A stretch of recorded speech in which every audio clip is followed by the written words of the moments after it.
Today is Tuesday, July 7, 2026. Coming up on Roland Martin Unfiltered, streaming live on the Black Star Network. The legal team for Karmelo Anthony has filed two motions today, including one requesting a new trial.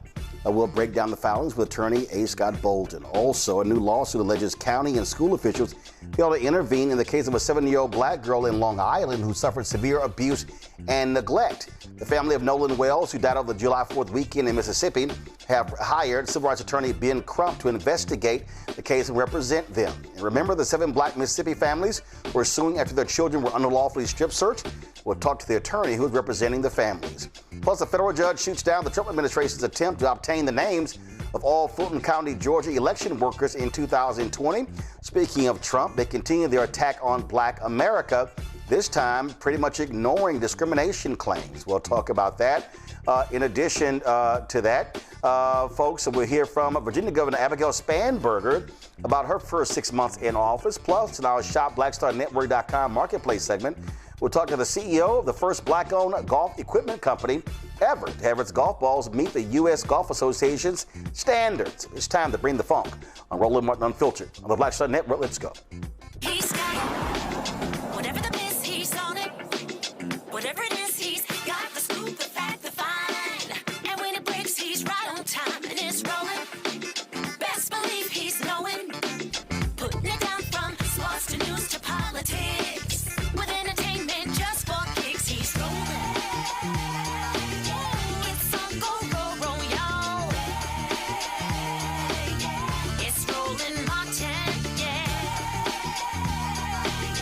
Rolling with Roland now. He's funky, he's fresh, he's real, the best, you know he's Roland Martin now.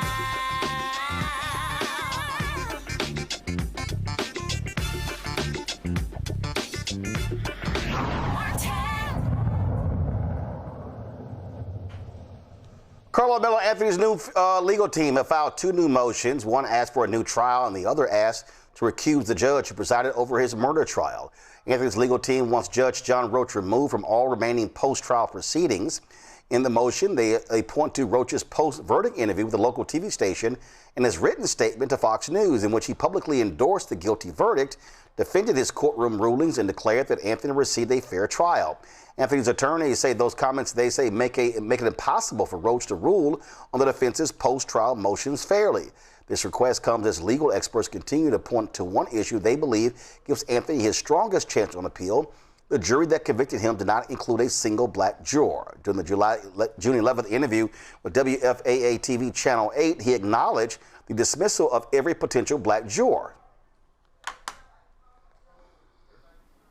And you excused, you denied the defense and the dismissing of 3 jurors who at least identified as African American on their bioforms. What did you make of that moment? Well, that's not exactly how it works. The defense didn't dismiss them. I'm sorry, the defense raised an objection. They raised an objection, yeah. They have raised an objection. Like I told you before, as long as I follow the law, I sleep well at night. And I'm telling you, I follow the law in that case. Did I know what the perception was going to be? Sure. I knew in the back of my mind what the perception was going to be. But I'm not here to satisfy perceptions. I'm not here to satisfy agendas. I'm not here to do any of those things. I'm here to follow the law. And I did it to a T. And I'm proud of that. Very proud of that. Is this your last big trial? It's my last big trial. The sad part about it is, I will tell you before I leave at the end of the year, I'll try a couple more murder cases, for example. The parking lot won't be full. The gallery won't be full of people watching the case. But we still have somebody who's died and someone accused of doing the killing. And it won't draw the attention that this case did. And their death is no less tragic than the tragic death of the young man in this case. And so, big trial, I guess, from an outsider's perspective, and the social media and the media interest in the case. But crime still happens in Collin County, and every single person deserves to have as fair of a trial that Karmelo Anthony had. What's your take on Karmelo Anthony? I don't know. I really don't know. You've had a lot of defendants in your courtroom. I have had a lot of defendants in my courtroom, and I talked to Mr. Anthony a couple times because I'm legally required to go over some things with him. He seems like a nice young man who committed a crime, and he understands today, more than any day before today, the consequences of committing a crime like he did. Folks, the other motion for a new trial claims Anthony's constitutional rights were violated, arguing courtroom access restrictions deprived him of a public trial, and prosecutors backed away from an off-the-record agreement that ultimately led Anthony not to testify in his own trial. Anthony is serving 35 years for the murder of Austin Metcalf. He maintained he stabbed Metcalf in self-defense. Attorney Scott Bolden joins us right now. Scott, your assessment of these two new motions from Anthony's new legal team. Well, I think the motions are pretty strong. Again, I didn't sit in on any of the cases, but their motion for the judge to recuse himself, I just got done looking at the interview that Judge Roach did, and it just makes no sense. This is exactly what the judicial canons of ethics don't want a judge to do, where he is relishing in the press a big case, but the case is still pending before him. The verdict was rendered by the jury, but there are always post-verdict motions to be held on to be decided by the court. Even if you file an appeal, even while the case is pending appeal, it can go back and it can go back to the trial court. So why is a sitting judge who sat through the whole trial now giving public interviews and writing letters to Fox News, relishing or wallowing, if you will, in his newfound, quote, celebrity status because he had a big case? Just not ready for prime time, but also hasn't really looked at the canons of ethics. In regard to the post-trial, asking for a new trial, those arguments are pretty strong. Doesn't mean they're going to be granted. The lack of access for his family and the public to the trial is a bit of a long shot, but I think that argument has to be made. The off-the-record agreements that were made between the lawyers, which ultimately barred the defendant from taking the stand on a self-defense case, I would never have agreed to that. I don't know how you get that off-the-record agreement, but more importantly, so many of the proceedings in Karmelo Anthony's trial were conducted in the chambers of this very judge, weren't filed with the clerk's office, if you will. And even now, the defense lawyers, as I understand it, don't have access to the full record without reviewing them in the judge's chambers, and they can't make copies or take them with them in preparation for post-trial proceedings or for the Court of Appeals. That's unheard of, if you will. So a lot of different and not so good things going on, not just for Karmelo Anthony, but the integrity of the court and the integrity of the criminal justice system, which is always at issue when you have judges as well as prosecutors acting in this manner. Obviously, this new legal team was critically important because many felt that his previous lawyer just did an awful job during the trial. I still don't understand what the hell the attorney was thinking by, after he was convicted, only putting on one person in the sentencing phase, and that was his mother. He didn't bring in his coaches, friends, church pastor, right, nobody. And I mean, the kid gets convicted. Same day. They have a sentencing phase. The jury goes back and hits him with 35 years. That literally all happened like in a 6-hour span. Yeah, and the defendant at one point was only given 10 minutes to figure out whether he was going to be able to testify or not. I don't know whether there was a ruling that he couldn't testify. That would certainly be reversible error, but they were moving pretty fast in this courtroom. And if you read the papers of his new counsel, which is the appellate counsel, or a combination of about 6 lawyers, including Ben Crump's firm, it sounds to me, after reading the papers, that they're setting up a argument at the appellate court for ineffective assistance of counsel, which is very viable here just based on the facts that we know publicly. But there was a lot of fast and loose things going on, not just with the interview, the post-trial interview, but also this off-the-record agreement between the parties, and then the repudiation of that agreement at the end of the prosecutor's case, but the preparation was nullified. That repudiation nullified whether you would even put on a self-defense expert or whether you would put on character testimony. Those are two defenses or two factual pieces that are fundamental to self-defense. Why would you ever agree not to do that? As they say, try the case under the tent. That is, we're going to try the case on the facts and everything that happened at the crime scene. Well, that borders on the nonsensical when this young man was sentenced to 35 years in prison and he was sentenced after a conviction. Why would you foreclose any of that? So look for an ineffective assistance of counsel being made at the appellate level for sure. Just your thoughts on this 6-member team that was announced to take on. I mean, obviously, there was so much controversy, discussion, even on social media after the case. If folks were like, "Yo, where are our blacks, superstar legal eagles to rise to this young man's defense?" And what people have to understand, listen, he's been convicted. Texas ain't the most easiest place to overturn a conviction and get a new trial. Yeah, well, he's got a dream team now with a former federal prosecutor, state prosecutor from that county. All of them are volunteering their rights right now, or volunteering their time. Obviously, Ben Crump's firm is involved. I had a couple of attorneys reach out to me in regard to our appellate group. But those 6 that they ultimately are defending him are really good at the appellate level. Look for more, quite frankly, to support and participate.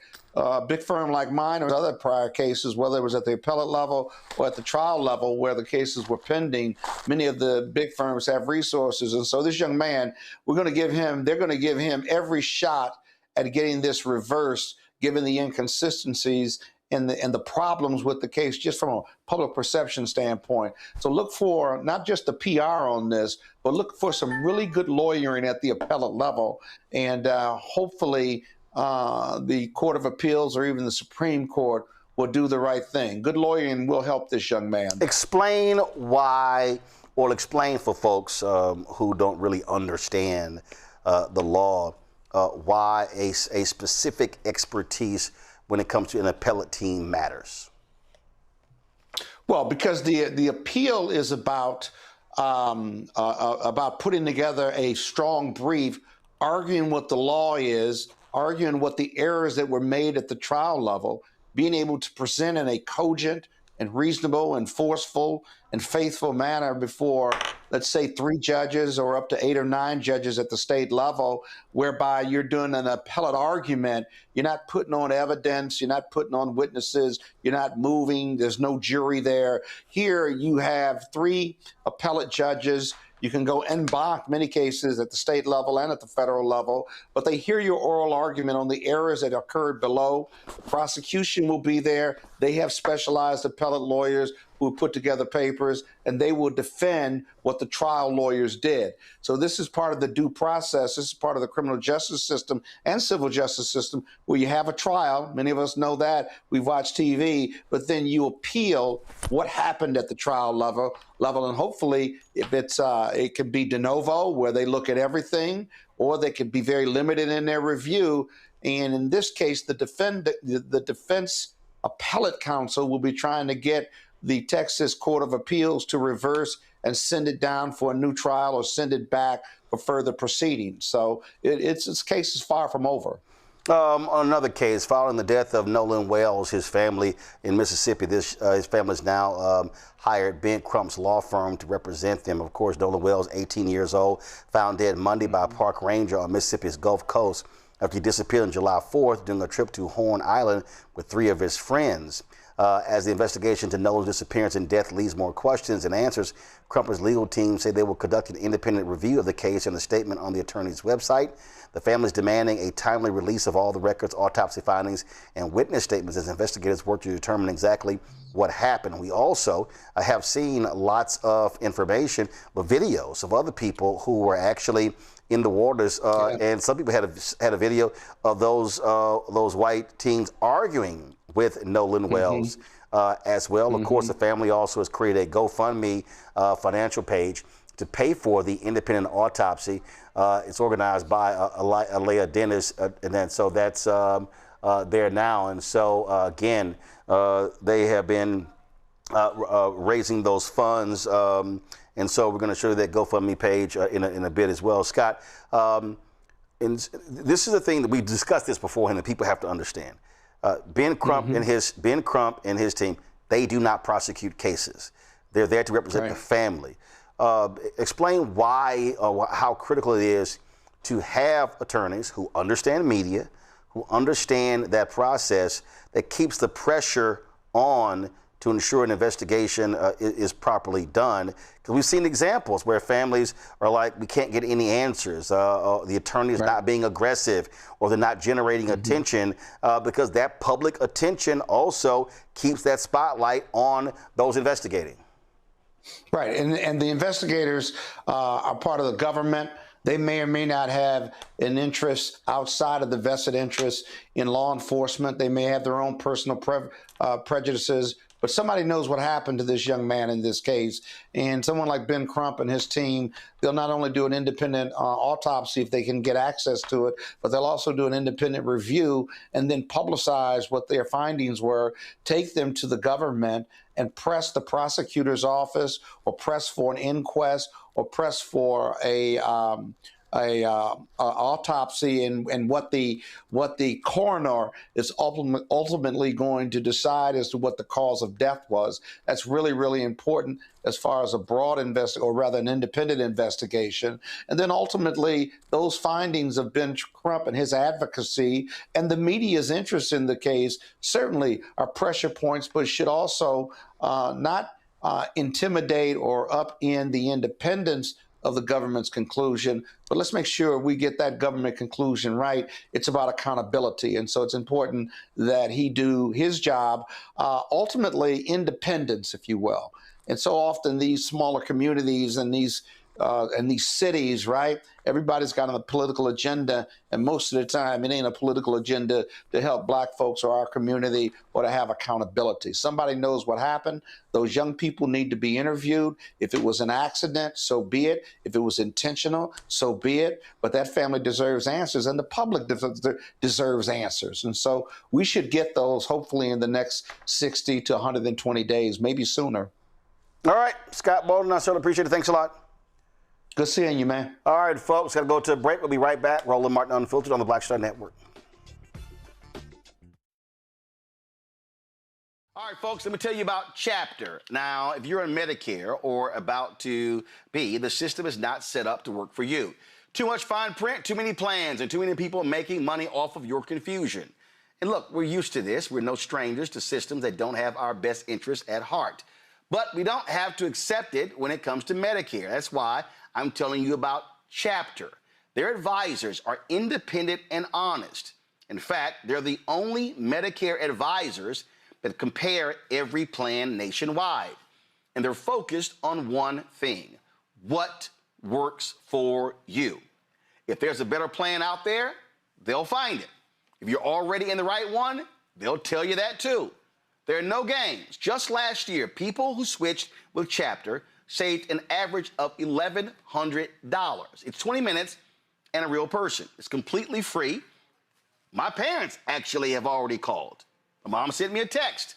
Folks, give Chapter a call at 724-264-8281, 724-264-8281, and connect with someone you can trust. Folks, these are the kind of services that we need for our audience here at Roland Martin Unfiltered and the Black Star Network. So call Chapter right now, 724-264-8281. Me, Sherry Shepherd, and you know what you're watching, Roland Martin Unfiltered.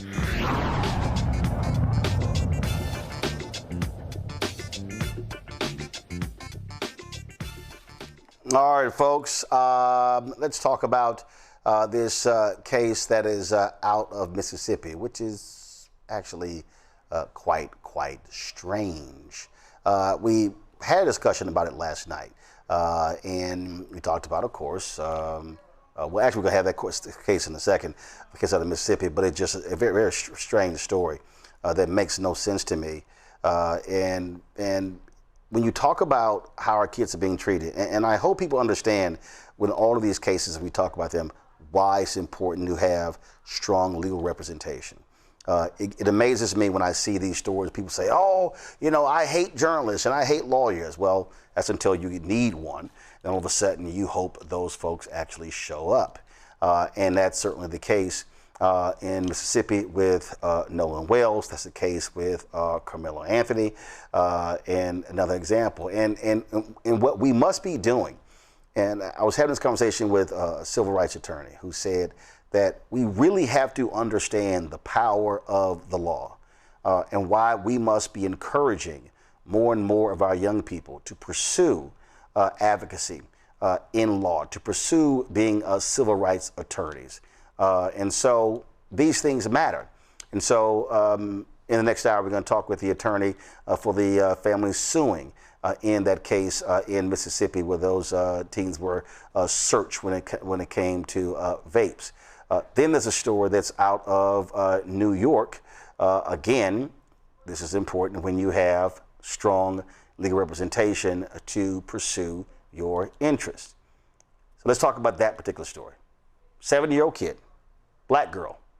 They're suing Suffolk County and Bayport Blue Point School District, claiming officials there ignored repeated warnings before she was murdered on December 29th. Jordan Dukin's family alleges county social service officials were negligent, placing her in an abusive home and failing to intervene despite multiple warnings. 50-year-old Emily Kelly, who was the fiance of Jordan's father, who was incarcerated, gained full custody of her in April 2025. Prosecutors say Jordan endured prolonged neglect and abuse inflicted by Kelly, her 75-year-old mother, Barbara Renner, and Kelly's 24-year-old daughter, Elisa Seymour. Suffolk County Medical Examiner's Office reported Jordan died from an infection caused by her injuries and was found to have 90 wounds on her body at the time of her death. The 3 women are facing a slew of charges. Kelly is being charged with second-degree murder. Heather Palmore joins us right now. She's the attorney for the family. Heather, glad to have you here. This is beyond shocking. How in the hell does this type of abuse happen? And also, over what period of time are we talking about this abuse took place? Well, let me say this, that as an attorney who's been practicing for 31 years and a former prosecutor, I've never seen anything like this in my life. How did we get here? We got here because there was a total system failure of an institution and an entity that is supposed to protect our children. And Jordan wasn't seen. Repeated marked history of abuse. And let me be clear about something, that Jordan lived a very good life from the period of time when she was 8 months old all the way through her 6th birthday. And it was only a few days that she was going to be permanently placed with a family member that it was determined by the court that Emily Kelly would be her custodian. When we think about this family, this is, again, unbelievable here. Did they track checks on this child? How often were they visiting the home to check her well-being? Well, let's say this. During the course of time, based upon the evidence that we have thus far, that CPS seemed to be over-policing the home that she was in, and she was stable, didn't miss any school. And then when she was turned over to Emily Kelly, there was a hands-off approach. And our position is that Emily Kelly was basically given the privilege of being white in this situation, and a lot of signs were overlooked. The fact that Emily Kelly had 2 children in her care prior to Jordan that died. One was murdered by her then boyfriend. Wait. You're the woman who they gave this child to a previous person, died allegedly at the hands of her boyfriend, and they gave her another child? Correct. Okay. Correct. Okay, go ahead. And she had an infant that also died. We don't know the circumstances under which that death occurred, but through the course of discovery, we are going to be diligent in uncovering those facts that are very well known and should have been known to CPS at the time when making a determination as to whether Emily Kelly was the appropriate place for Jordan to be placed. In addition, she had a recent DWI back in 2023, less than 24 months before she was placed with Jordan. So clearly there may be an indication of a substance abuse problem. And I say that because it was the very same thing that caused the removal from the initial removal of Jordan from her home with her mother, Portia. And so it's our position that had CPS done the appropriate background check, we certainly wouldn't be here. Okay, the New York Post has a story saying that, first of all, it's just read the headline here. It says that the mother of the young girl, they're suing. It says they're suing for $250 million this torture house. Okay, but so in this story, they said that Jordan was placed in Kelly's custody at the request of the girl's dad, Derek Dixon, who is currently serving a 4-year state prison sentence on an attempted burglary conviction. Despite Portia Duncan's objections, Kelly was given full custody of the girl in April 2025. Why would the mother not get custody of her own child? It's our position that social services and the county went over and beyond to thwart and prevent Portia Duncan from being a parent to her child. There are a number of people who petitioned in her family to care for Jordan, and all 4 of them were rejected. They were all 4 Black women. All 4 of them had jobs. All 4 of them had safe homes, and all 4 of them lived independently, and they were rejected by the court. And so these are things that we're going to be looking into as we move to uncover what actually happened here and who's responsible. It is, there's a quote here from the DA. Prosecutors say she dealt with abuse, including, quote, sharp force injuries, caused her to miss a total of 40 school days, which is a hell of a lot. Quote, this was not an alleged single act of violence. Suffolk DA Attorney Ray Tierney said it was months of alleged systematic cruelty and sadistic abuse. Yes, it was. And that is what we are looking to do right now in the course of discovery, is finding out who knew what when, any reporting. There's a report or something out there, and that's why, and I'm so glad that you talked about the media and how powerful it is, and especially Black-owned media. And there's a report out there that there was no finding of fault by the state for CPS, and that is absolutely not true. There is nothing in that report that says that CPS was not at fault. It does say that they did not conduct any investigations in the year leading to her death. And the family court is very clear that prior to the final placement, she would have to be monitored by CPS for a period of 6 months prior to being awarded full custody. That did not take place here. And so our position is, on top of the miscues, that CPS and the school district violated their own policies in the care of Jordan Duncan, resulting, unfortunately, in her death. Question for my panel. First off, Dr. Mustafa Santiago Ali, former senior advisor for environmental justice at the EPA out of D.C. Mustafa, go ahead. Yeah. Well, thank you for everything that you have done and that you continue to do. You know, we know based upon some studies that New York State has a problem in relationship to the foster care system and children losing their lives, and of course dealing with abuse. Based upon where you sit, what needs to be done to better protect our children? I would say that we have to be intentional about electing our officials. We talk about this all the time, how important local elections are. They matter because whoever you elect as your county executive has the power to put the person in place who would be ultimately in charge of your social services, which is the oversight, the entity that would oversee CPS. So I think it causes us to pause and really start where the center of gravity is, and that would be electing people who are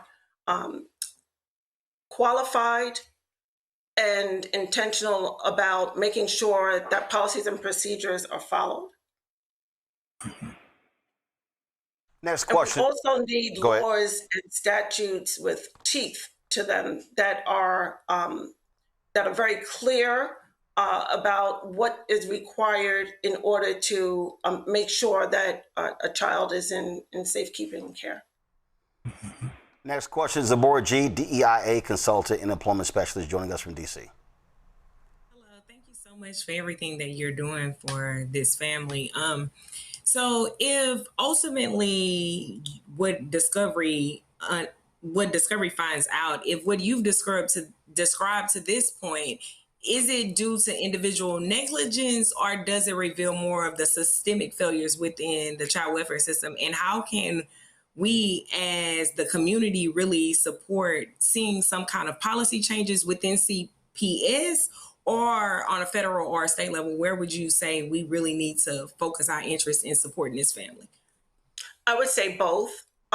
We need to hold those accountable for Jordan's death, but we also need to actively engage, reach out to our assemblymen and women in the state, our state senators who have the power to create the legislation that would give broader protections for children that are in the foster care system. Let's be very clear that this is a system, right? And in order for this system to work, it requires people that are experienced. It begs the question, is that really the intent?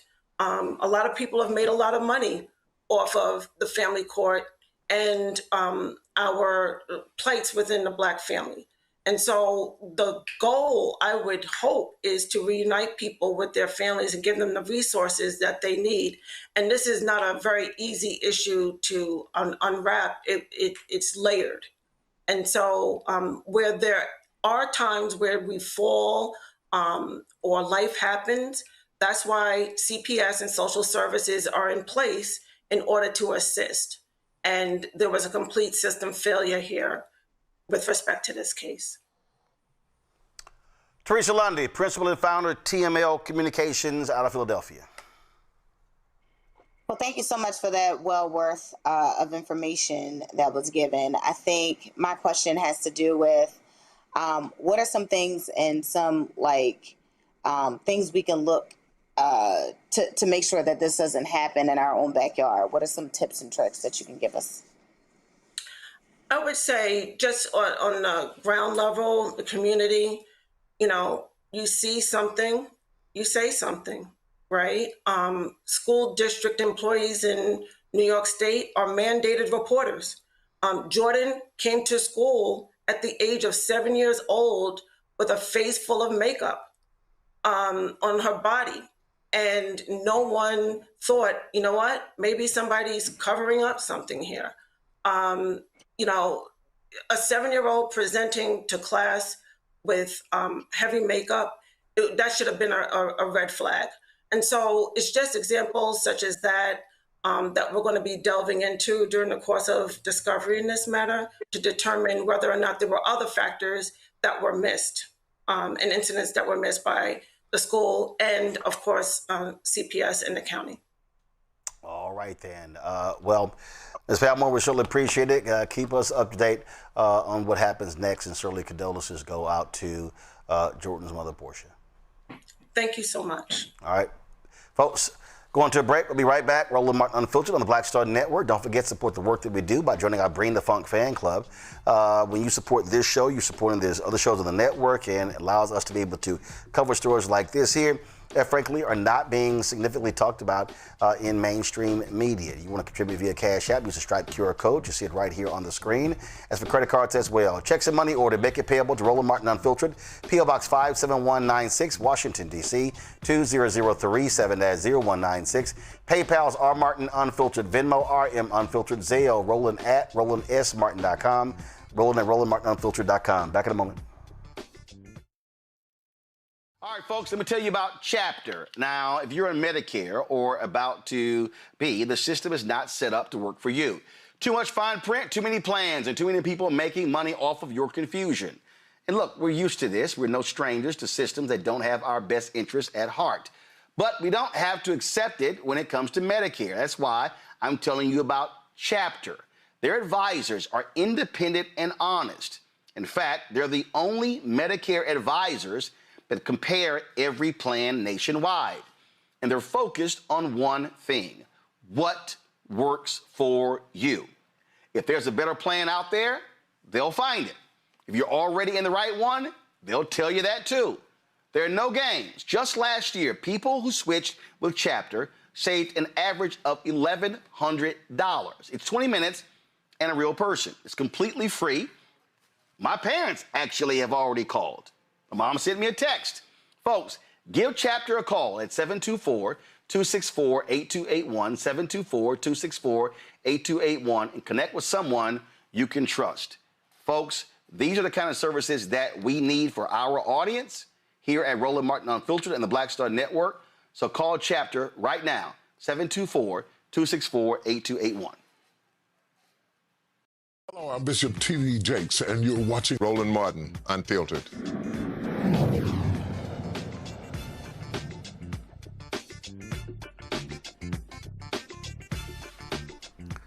A federal judge has rejected the Justice Department's attempt to get the names of the 2020 election workers in Fulton County, Georgia.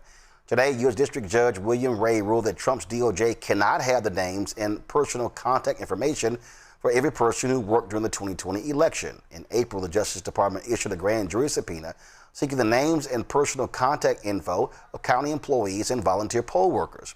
Trump continues to claim without any evidence, he's just lying, that widespread voter fraud in Fulton County cost him victory in the state in the 2020 election.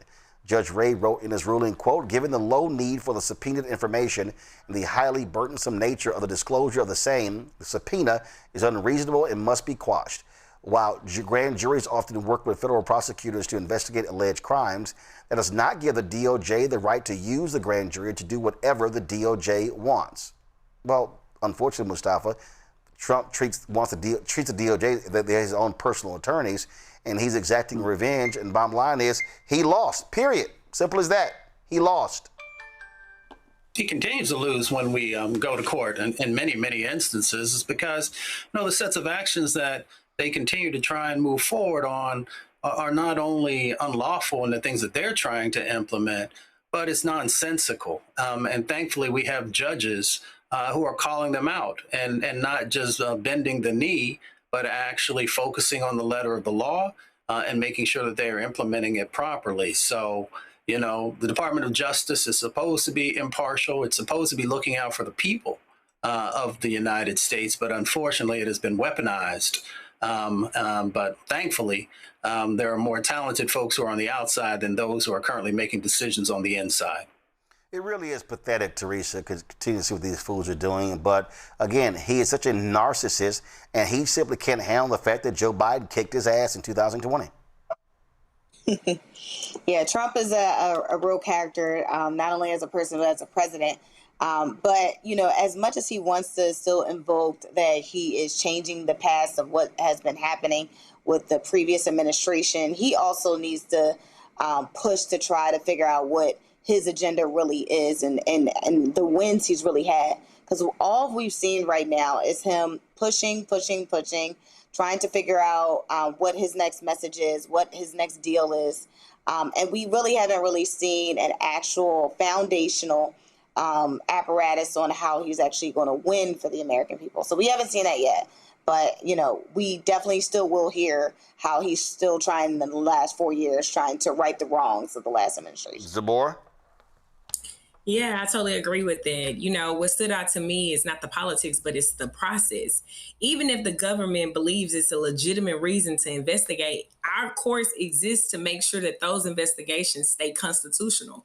And when we are just having a DOJ that does whatever it wants and we are making decisions to not follow that constitution, this is what Trump does. He just doesn't follow the rules, try to do things his own way. And we can't have a court that follows the administration's goals. That isn't just.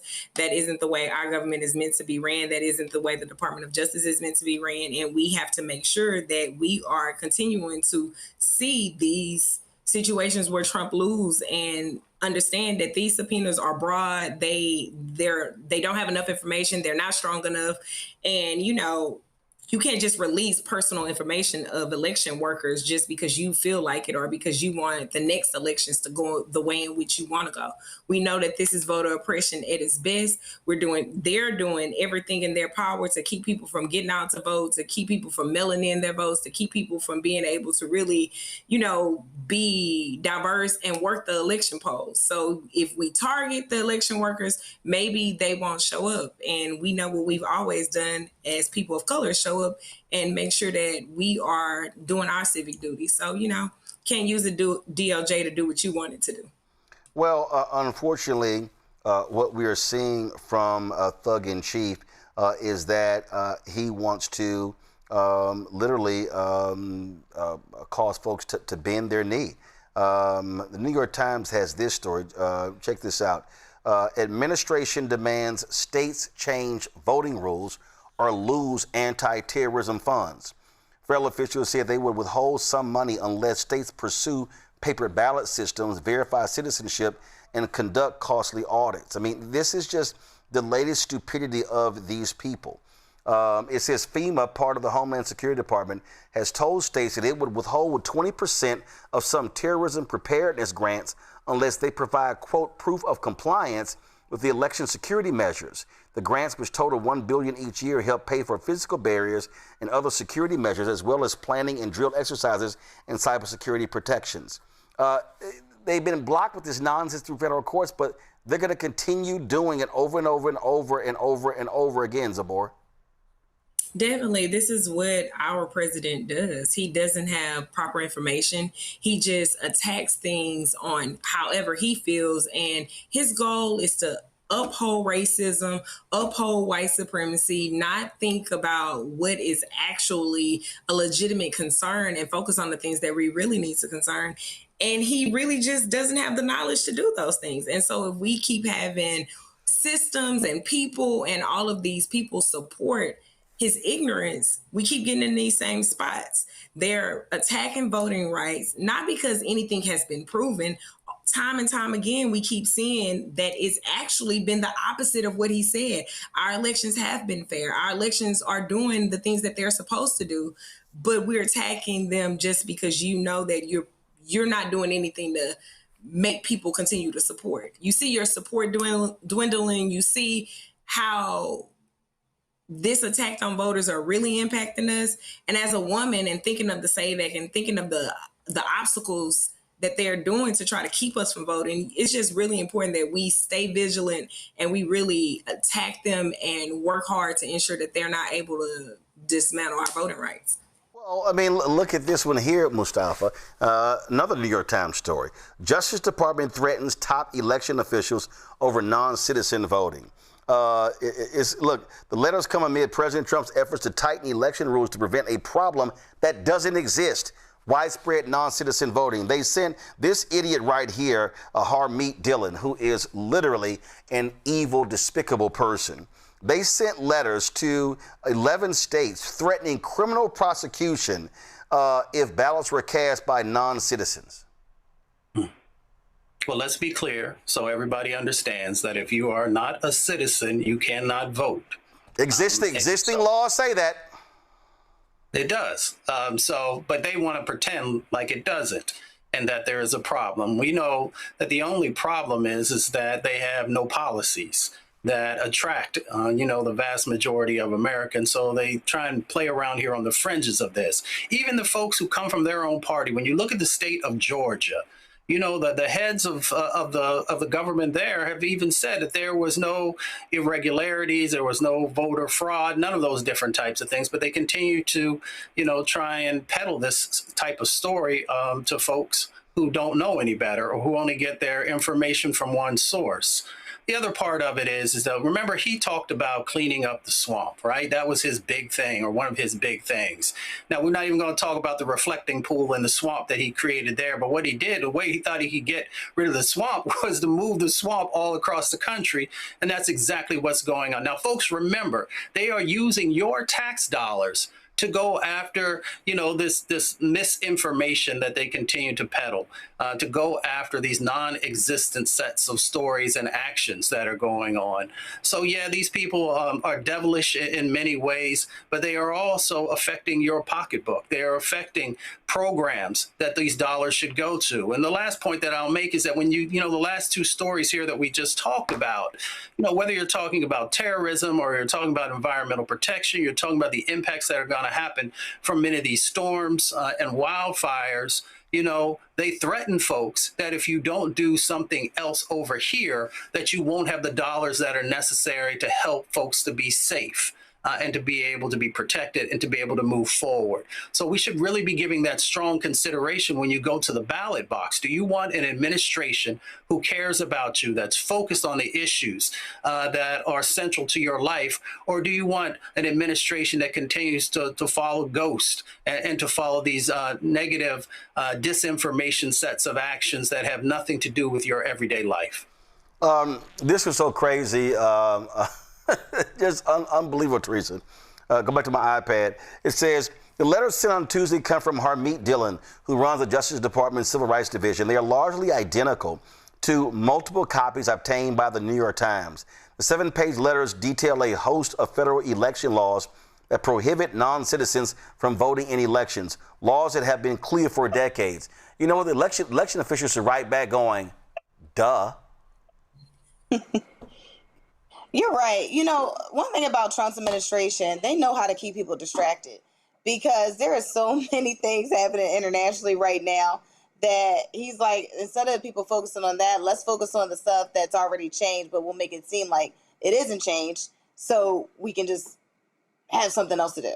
I was on social media the other day, probably like 2 days ago, and I saw something about Trump accounts, right, for young people to sign up. And I just said, what is our government telling us to do to sign up for a Trump account that we don't know, I guess, if FDIC approved? I guess the other banks aren't doing the same thing, Citizen, PNC, and where have you. And it's just like a massive distraction campaign that I think they just sit there in their offices. Okay, this is a bigger issue we have to deal with, but how do we distract the American people on something tedious so they don't come protest on something else? So I think this is the ongoing tyranny that we're seeing coming from this administration, and I'm not sure if we're going to let up anytime soon while he's still there. Pretty crazy. All right, folks. June 27th, we were in Richmond, Virginia for the Democrats' Commonwealth Gala. I had an opportunity to catch up with Governor Abigail Spanberger, as well as Attorney General Jones, as well as other officials. And so we're going to bring a lot of those interviews to you. If you saw a live stream that night, maybe so. And here's my conversation with Governor Spanberger. Last time we talked, you were in a car. Grab that. You were in a car. This is a much better location. Yes, absolutely. It is. You were a member of Congress. You know how that works, but being governor is a lot different. So how has that transition been for the last 6 months? It's been fantastic. We've had a busy first 6 months. Certainly, we worked in partnership with the General Assembly on a whole host of priorities, lowering costs, strengthening our communities, investing in public schools.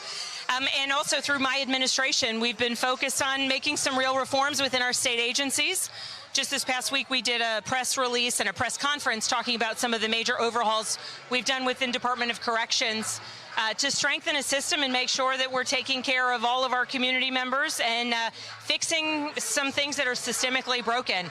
We're off to a strong start, and I look forward to the next 3.5 years. It's a lot easier to have a trifecta when you control the House and the Senate, as opposed to having the opposing party control it. But it also means, though, that there are no excuses about not delivering when the public says, wait a minute, y'all control all of it. That's right. That's right. And it means that we have to make sure that we're holding ourselves accountable. Certainly the things that I talked about on the campaign trail when I was running for governor, and so much of what the 64 members of the House of Delegates who were on the ballot with me, we talked about issues of affordability. We talked about lowering costs in health care. I'm really proud of some of the prescription drug-related legislation that they pushed through. We got signed into law. A number of really innovative, and we heard Senator Warner talk about some of the housing priorities that we've done here in Virginia, models for the rest of the country. Renewable energy. Yeah, I heard him talk about in his 7x7x7 speech. When he comes over here, I'm going to remind him that the itinerary says 7 minutes. Listen, but I'm just saying. No one can stop Senator Mark Warner, the senior senator from Virginia. But he was on fire, so I was happy to see him go.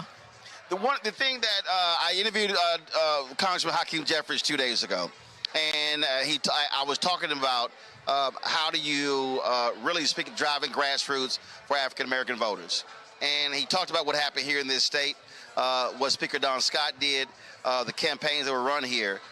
So I'm curious, are Democrats in other parts of the country, and I asked Senate Speaker Scott, and he said the answer was no, is leadership talking to folks here to say, okay, not only how were you able to take back the House, control the Senate, take back the governor's mansion, but even when it came to the special election with the Supreme Court of the state throughout, and I still don't understand their reasoning, are they actually studying what happened and listening to understand how to replicate this nationally? Not as much as I think people should be. And I'll tell you why. And I presume Speaker Scott probably said a lot of the same things. Virginia's a really representative state as it relates to the rest of the country. Whether it's our rural communities or our urban communities, whether it's our agriculture or our industry, we have really population-dense Latino communities, South Asian communities. We have strong and vibrant Black communities in cities and in leadership, and also so much of what you see throughout the South, which is rural agricultural Black farmers who for so long have gotten forgotten. So across Virginia, we have so much of what exists at the national level, and what we were able to do in 2025, flipping our 3 statewide seats, flipping 13 seats in the House of Delegates, and as you mentioned, in the referendum, which was in April, a totally random time for an election, not only did we vote and pass that referendum on redistricting. Now, as you mentioned, the Supreme Court of Virginia overturned it, but just back in 2020, we had 66% of the people voted for our redistricting amendment. So that speaks to how substantially we made the argument about the urgency of that temporary responsive fix. And I think there's a lot to be learned from Virginia. Of course, I'm biased as the governor of Virginia, but truly our communities and what we were able to do, it was highly tactical, highly engaged. And we basically, as a coordinated campaign, decided we have to make sure that, of course, there are people who are deeply engaged voters, but it is about reaching people in the places where they are, where they're most comfortable, so that they don't have to come to us all the time. And so, I mean, between the bus tours and the visits to churches and faith centers and community events, we just did the back to the basics, deep community-driven campaigning. All of us did. Last question for you. As a part of that, when I look at the numbers, when I saw the Black turnout, especially in those last few days and on Election Day, significant. And what I've said to numerous strategists, that you can't run an old playbook, that you're going to have to spend 3 to 4 much time, and you're going to spend 3 to 4 times that much money, because the model 20 years ago, the Obama model does not work. The Jackson model does not work, and I think in too many cases, we have seen the last 6 elections national, we've seen a decrease in Black voter turnout because strategists are spending their time saying, no, we got them. And I'm like, no, you're going to have to talk to them over and over and over again, and not just assume that African-American voters are going to vote Democratic. And the thing where it comes down to is people are busy and life is hard and gas prices are going up and you're worried about your kids, right? And it's about connecting the dots. And so even if you think somebody might be likely vote for a Democrat if they get out and vote, it's about making sure that you're giving them a reason to believe that it's worth it and giving them a reason to know, because you're there, you're showing up, you're talking about the issues that are mattering to them. And that counts for all voters, but particularly we talk so frequently about the fact that, there's turnout efforts for black voters, but what we did in Virginia was a longer term communication effort to make sure that, yes, the person who's going to go out and vote, okay, they're going to go out and vote, but let's make sure they have the information to talk to their friends and their family. I call it connecting the dots. And yes, and so that not only they're going to check that box when they go to the ballot, but they're going to inspire and excite and engage their friends and family to do the same. Absolutely. Well, Governor Abigail Spanberger, glad to be here. Glad to see you, and I appreciate you stopping by chatting with us. Are you going to hit the dance floor? We're Democrats. Look, I'm always dancing, so I've never called myself anything, but I do call myself a dancer.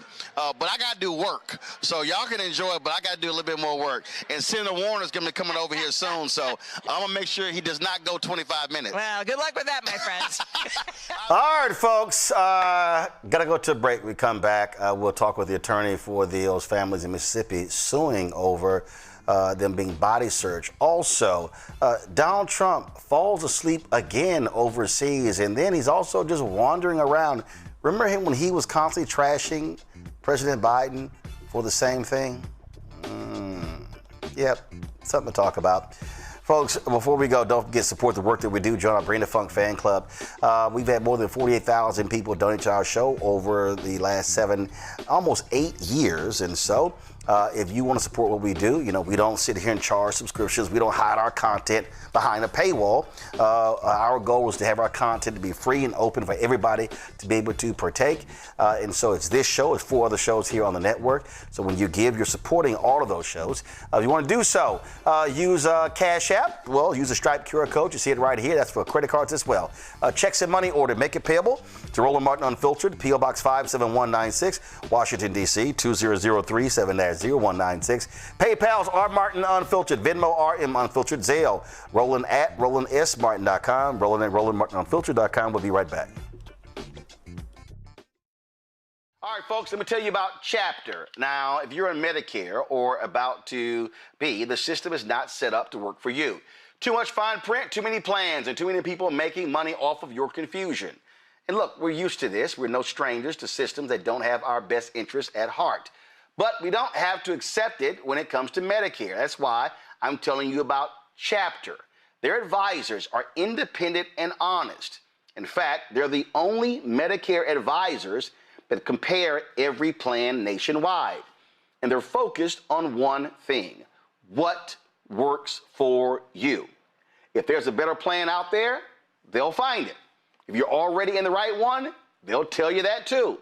There are no games. Just last year, people who switched with Chapter saved an average of $1,100.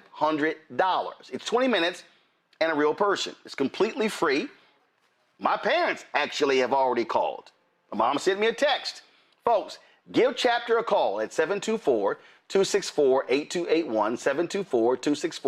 724-264-8281, and connect with someone you can trust.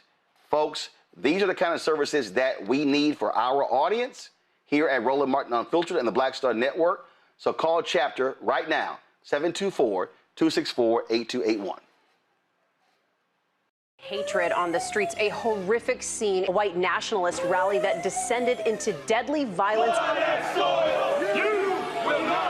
White people are losing their damn minds.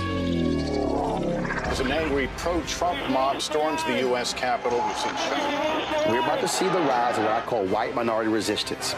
We have seen white folks in this country who simply cannot tolerate black folks voting. I think what we're seeing is the inevitable result of violent denial. This is part of American history. Every time that people of color have made progress, whether real or symbolic, there has been what Carol Anderson at Emory University calls white rage as a backlash. This is the rise of the Proud Boys and the Boogaloo Boys. America, there's going to be more of this. Here's all the Proud Boys, guys. This country is getting increasingly racist in its behaviors and its attitudes because of the fear of white people. The fear that they're taking our jobs, they're taking our resources, they're taking our women. This is white fear.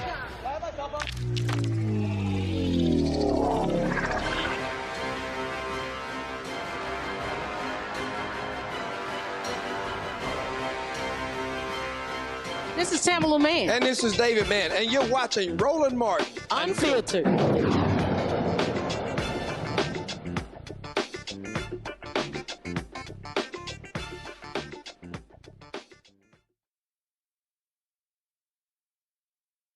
Are suing the Attala County School District for unlawfully strip searching students at McAdams High School for allegedly having vapes. The search found nothing. Well, those families say it's time for y'all to pay up. Keith French is the attorney for the families. Keith, glad to have you here. So you have 7 families here. At any point were these families called before these students were strip searched? No, the families weren't called at all and forced. In fact, the children were not given a meaningful explanation for it at the time, and they were made to believe that they had no real choice. So they were coerced by the school officials involved and told either you submit yourself to the school search or you can endure a suspension. So after that, one by one, they forced each student to enter a room alone. They weren't exactly sure what was about to happen to them. But when they got there, they were forced to strip off their pants and undergarments, expose their intimate areas, including their genitals. They were told to bend over and squat while a school official subjected them to degrading and deeply intrusive searches. And, it stripped them not only of their privacy, but their dignity. But no contraband or weapons were found. And when you say strip search, was it clothes off or were they stripped naked?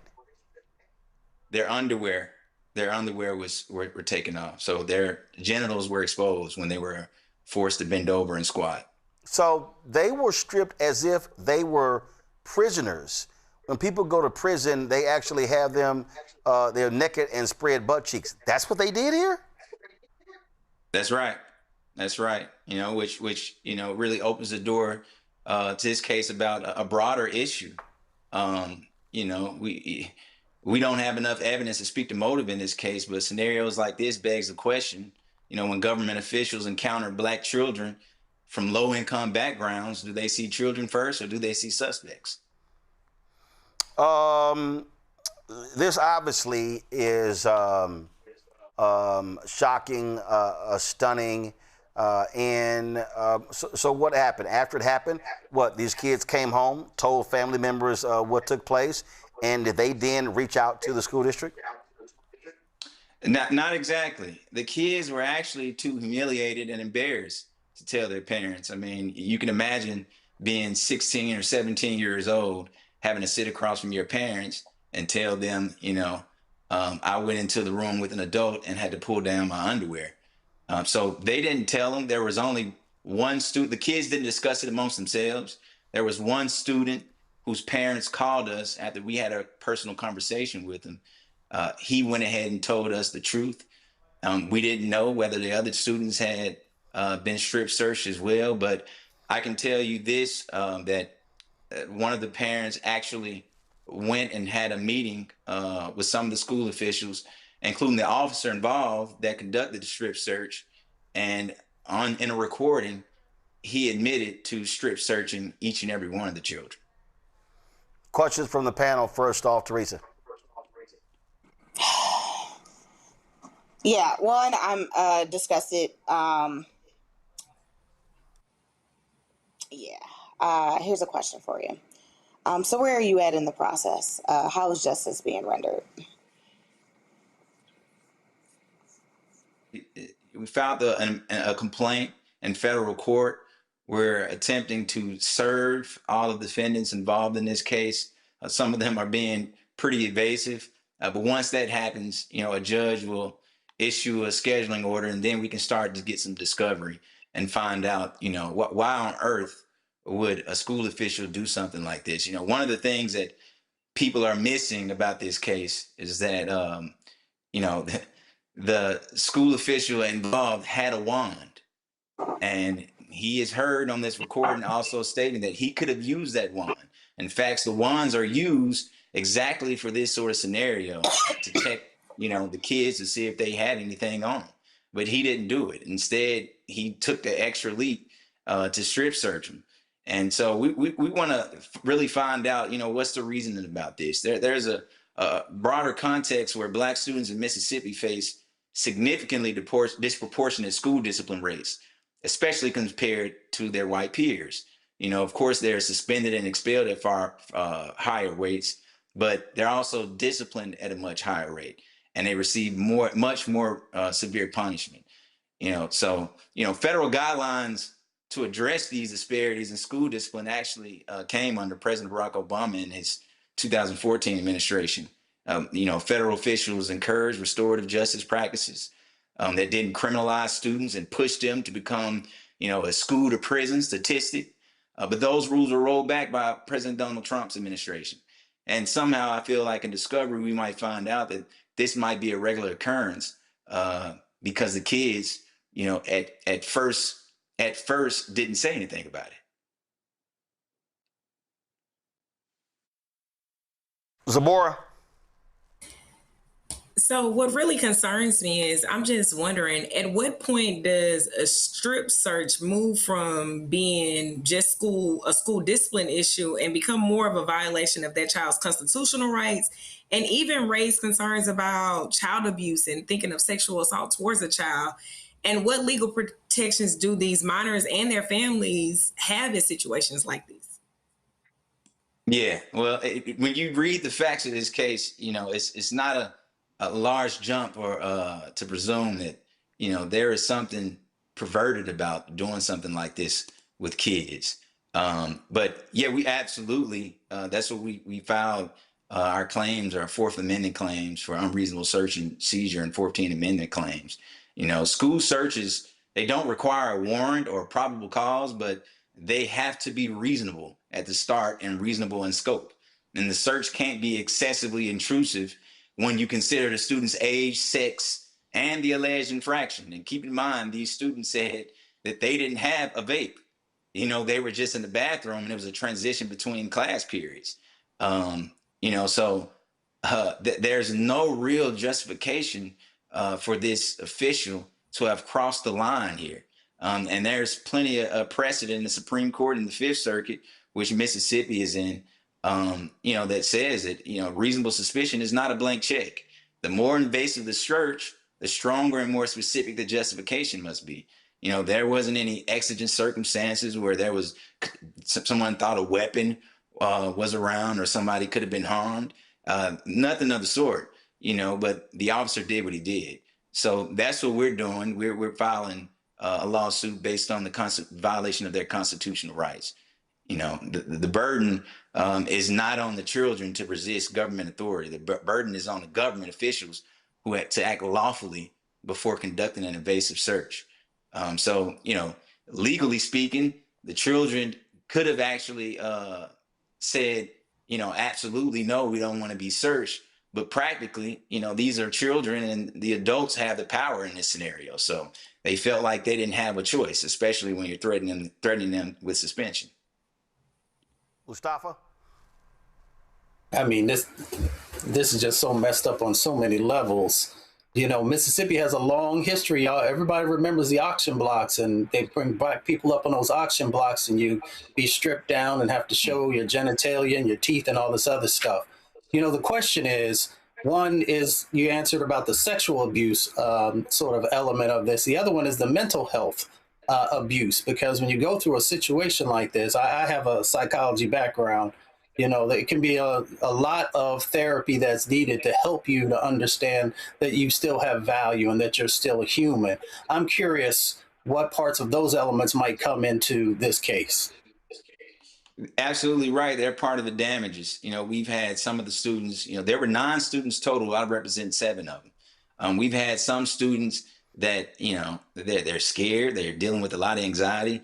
One of the students stopped going back to school because, here's another big shocker, the officer and school officials involved were allowed to stay on campus for the remainder of the year.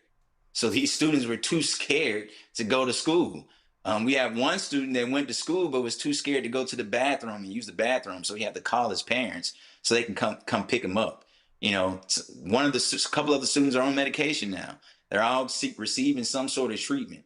And we do know this. Students who are suspended, expelled, or otherwise kicked out of the classroom or receive some severe punishment, they're more likely to have anger issues and become disconnected from their classmates and the school environment.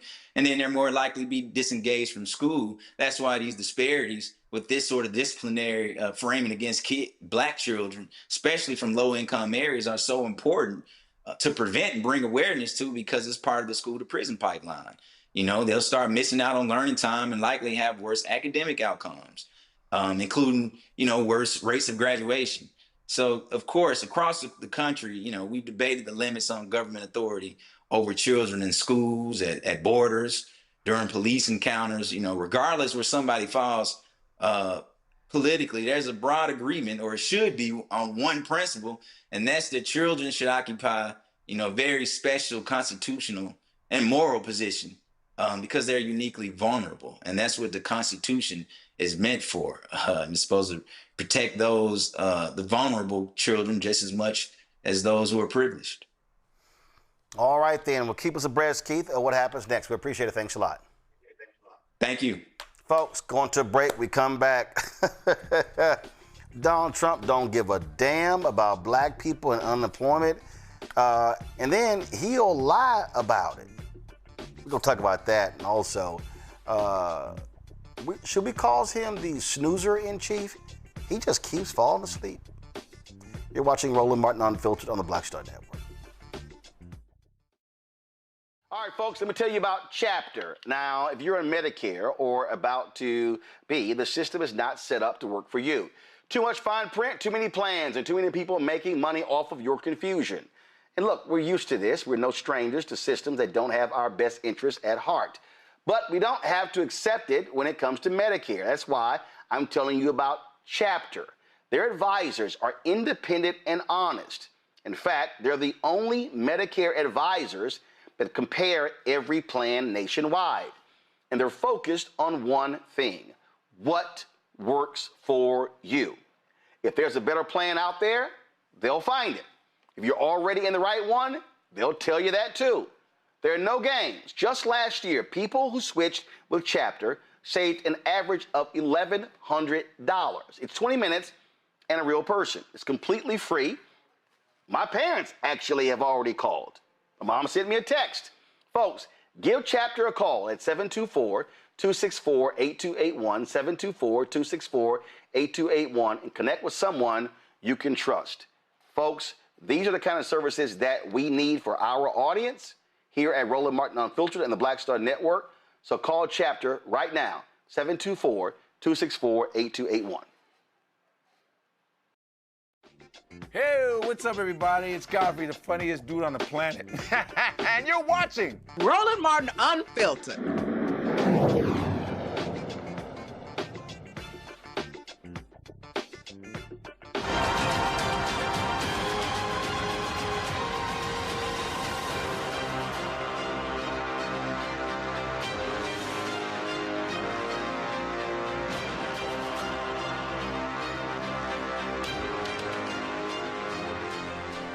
I keep telling y'all about this war on Black America from Republicans, Donald Trump and MAGA, and you better believe it. Now, last week's jobs report revealed that the Black unemployment rate remains double that of the white rate. Now, let's be real clear. In April, it was 7.3%, May and June, 6.6%. Okay? Now, however, unemployment for Black men dropped to 5.8%. For Black women, it increased to 5.7%. Now, Donald Trump continues just to ignore it. Now, check this out. If you want to see how much of a liar he is, last month, speaking to a group of farmers in western Wisconsin, you know, people who he is devastated, he just flat out lied about Black unemployment. This is something that's amazing. African American unemployment is now doing better than it's ever done. And I don't know where that stat came from, but I'll take it. I don't know where the hell that stat came from, but we'll take it. And a short time ago, we were a dead country. We were dead as a doornail. If you look, go back 2 years, we were a laughingstock. Okay, all right. So I just want to be clear. I don't know where in the hell that came from, but I'll take it. Play it again. This is something that's amazing. African American unemployment is now doing better than it's ever done. And I don't know where that stat came from, but I'll take it. I don't know where that stat came from, but we'll take it. And a short time ago, we were a dead country. We were dead as a doornail. If you look, go back 2 years, we were a laughingstock all over the world. We had a president that couldn't walk up a flight of stairs. Oh, really? Okay. All right. So first of all, let's deal with the lies there. In the first term of Trump, black unemployment went down to a record 5.3%. Record didn't last long because under President Joe Biden, black unemployment hit a record low of 4.8%. That was in April of 2023. So when Trump said that, now put the black unemployment numbers up, y'all. So this was last month. So that means that the June jobs report were the May numbers. Y'all, it's right there at 6.6%. In fact, the New York Times even lays out that black unemployment had gone up above 8%, and then it settled back down.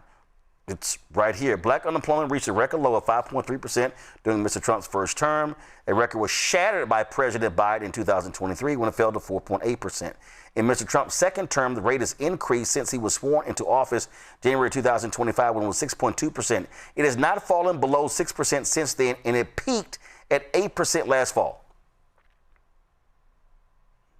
So the liar in chief just straight up lied. Now people are like, oh my God, that's great. I wonder how many black people were actually in that audience.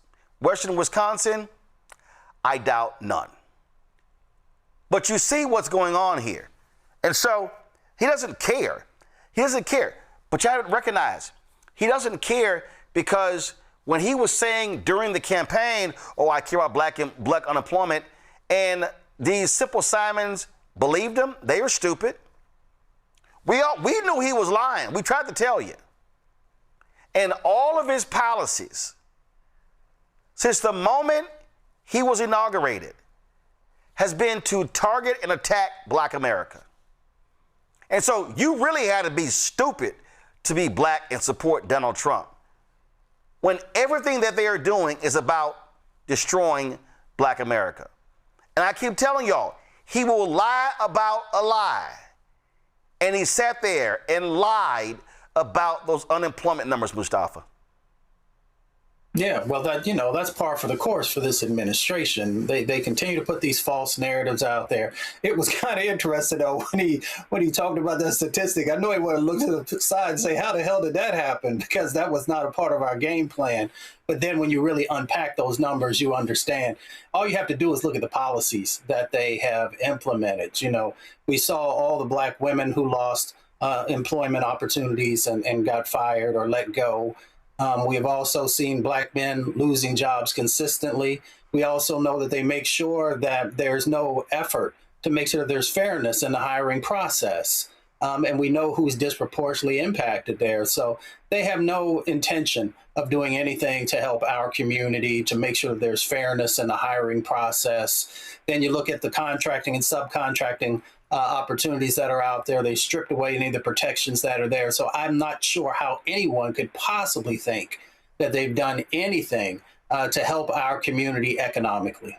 And here are more lies, Zabor. Go back to my iPad. Allison Schuster, a White House spokeswoman, insisted that Mr. Trump, quote, has done more for black Americans than any other president in recent history. That's total bullshit. She pointed to policies in his first term, which included the previous record low for the black unemployment rate, the creation of opportunity zones in distressed housing communities, and the long-term funding for historically black colleges and universities. Now, you know they can't provide any data to support any of that. Quote, the second Trump administration is building on those tremendous successes by making our communities safe and beautiful, stopping the flow of illegal migrants who are undermining American workers, signing the largest working class tax cut in American history, and putting American children on a path toward generational wealth through Trump accounts, Mrs. Schuster said. All bullshit, Zabor. Definitely. I mean, just in looking at how much cuts we've had on diversity, equity, and inclusion and accessibility, and how the supports that we used to have, like the work opportunity tax credit, it hasn't been, it was authorized through December 2025. It hasn't been renewed. That is something where you gave access to individuals that had disabilities, that people that were getting out of the criminal justice system and returning to society, or individuals that were receiving SNAP benefits and TANF benefits. Those tax credits really allowed employers to hire individuals that are not necessarily getting the same access to jobs. So we see these programs are being took away and are not being renewed. So how can you think unemployment rate for those individuals that are already struggling to get employment would increase? There's no way that it could. You know, we're not having the protections to provide interpreters for deaf individuals anymore. When I need an accommodation for work, we're not getting those things. So we're watching all of these black women be laid off, all of these individuals with disabilities not be able to get the accommodations that they need in the workplace. And our labor market research is not it. All of the activities and the programs that were there to assist individuals that already are marginalized in employment are being diminished or took away completely. So when you think about unemployment and how a person can say that I don't know where these numbers come from, of course you don't know where these numbers come from. You don't even know we have 7 wonders in the world. You know what I mean? So how can I expect you to understand what the data is and how the data is impacting the everyday black person? You're not. You don't care about that person. You're just talking out your neck and it doesn't even matter.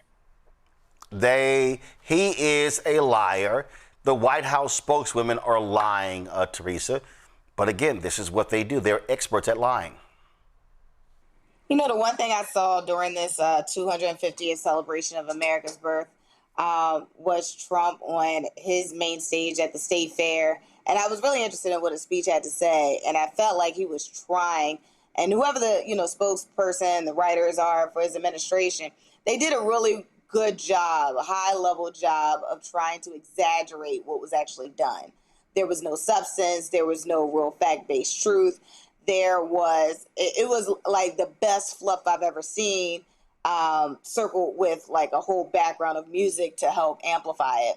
So I think what we're seeing again from this administration is, yes, it is a exaggerated fascination of excellence in what they see is getting done. But what we see is just a lot of talk and high-level ideas, but not actually stuff that's getting done. And that's what also makes a really big difference in somebody who has never been in this space or field, running and understanding what the public's needs are and being in public service, but somebody who's just only focused on being in business and trying to get gains versus losses. Yeah, they just straight. I mean, he'll just sit there and just lie. He'll just lie and lie and lie. Like he was, of course, he's overseas, and he made this comment. We've had probably the best year ever had by an American president. We've had the greatest economy we've ever had. We have $19.2 trillion being invested in the United States. It's a world record. Y'all, he's a liar. Okay, I just want everybody to understand something. The United States economy is $30 trillion. The number 2 economy in the world is China at $19 trillion. This idiot wants you to believe that more money is being invested in the United States than the second largest economy in the world. He's absolutely full of shit. Not only that, so that we played that clip about African American unemployment. So I'm gonna play it, but I want to play it in full because he's always trashing Biden. So let's just play it again. This is something that's amazing. African American unemployment is now doing better than it's ever done. And I don't know where that stat came from, but I'll take it. I don't know where the hell that stat came, but we'll take it. And a short time ago, we were a dead country. We were dead as a doornail. If you look, go back 2 years, we were a laughing stock all over the world. We had a president that couldn't walk up a flight of stairs. He couldn't walk down a flight of stairs either, you know. And we had everybody, we were a laughing stock all over the world.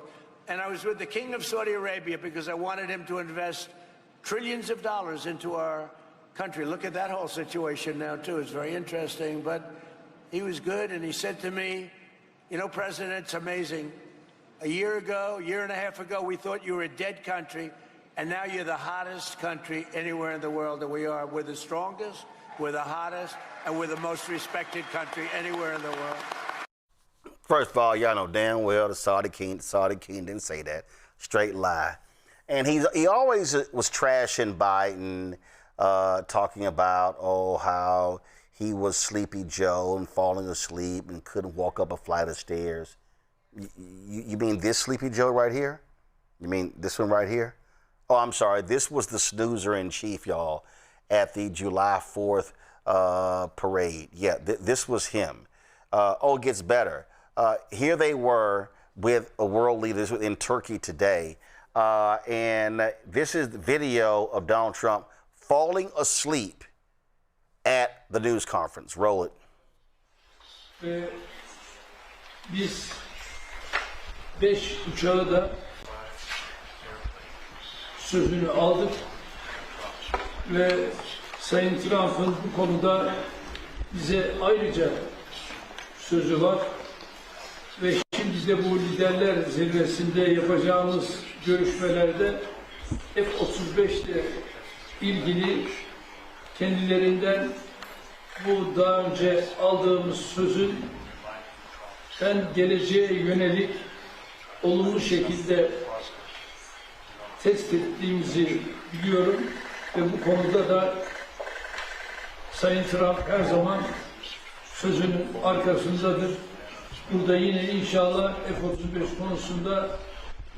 Now, and I'm sure some of y'all may say, he was listening to the interpreter. No, here's a zoomed-in look at Donald Trump as he was talking. Look at him, eyes closed. We all know that look. We all have used that look in church. We've had that same look sitting in class. Look at that. One eye open, they still looking. See like we know his ass falling asleep. All right, now check this out. He was always criticizing Biden. Here's video of his ass just roaming around, not knowing where in the hell he was going. Told the Iranian leaders, whoever they are, I'm staying out of this. Right. And then they rocketed Turkey a couple of times. So now they said, and they've said some negative things about. He needed him to guide him. Like, hey, you're wandering. So I mean, Teresa, this is the snoozer-in-chief.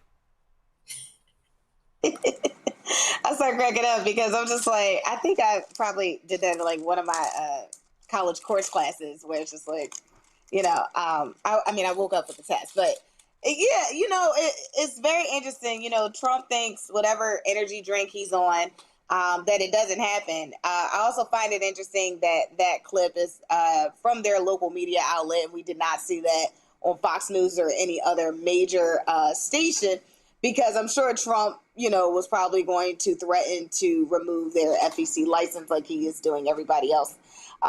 So yes, Donald Trump is sleeping. He is not listening to an interpreter because we've seen him listen to interpreters on many occasions and in many rooms. So he just needs to admit, you are sleeping, you know, during an international meeting, which is truly important, especially as you talk about all these wins and gains. But again, this is our president.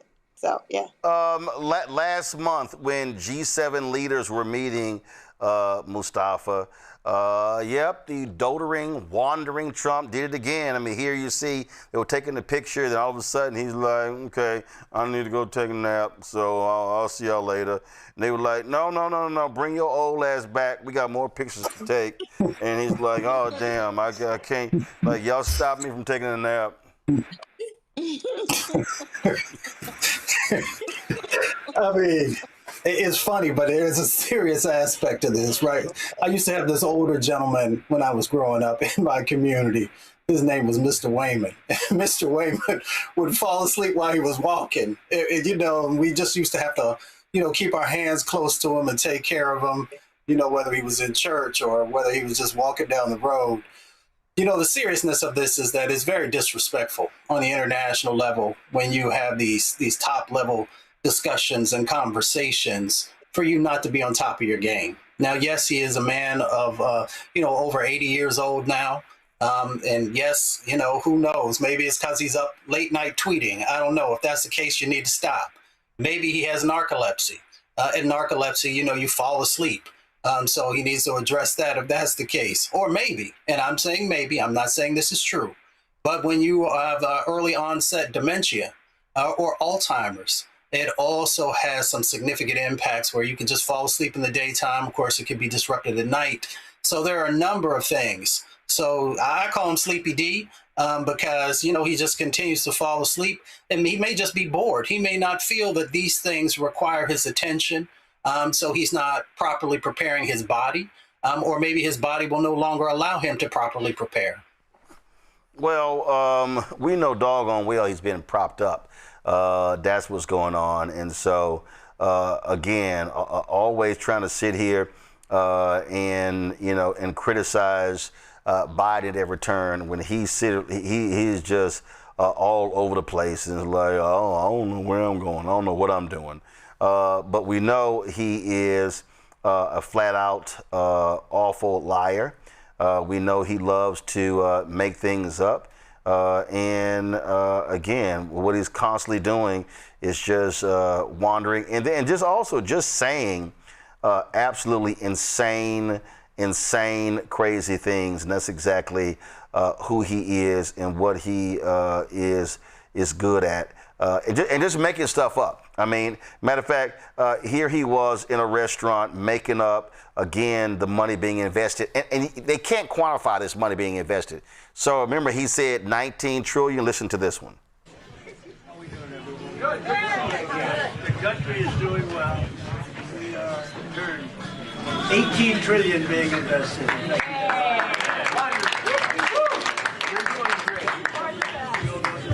And I keep telling y'all, MAGA's so dumb, they just believe anything.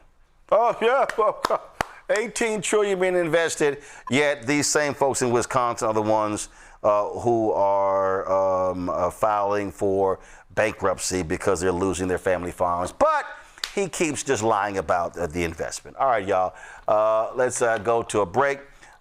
We, of course, be having our Shop Black Star Network segment, talking to a black-owned company with its USGA-approved golf balls. And so looking forward to that. Lots more talk about. You're watching Roland Martin Unfiltered right here on the Black Star Network.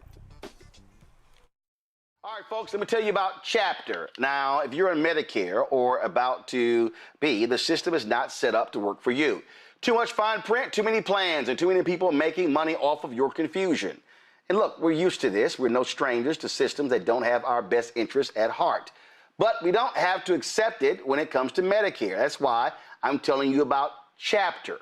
Their advisors are independent and honest. In fact, they're the only Medicare advisors that compare every plan nationwide. And they're focused on one thing: what works for you. If there's a better plan out there, they'll find it.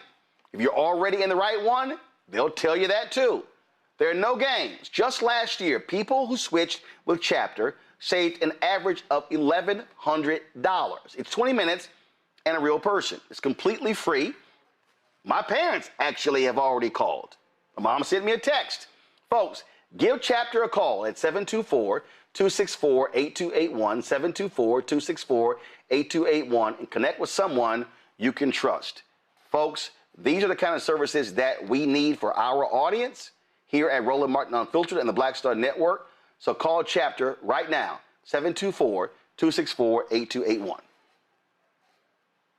What's up, everybody? It's your girl, Latasha from the A. And you're watching Roland Martin Unfiltered.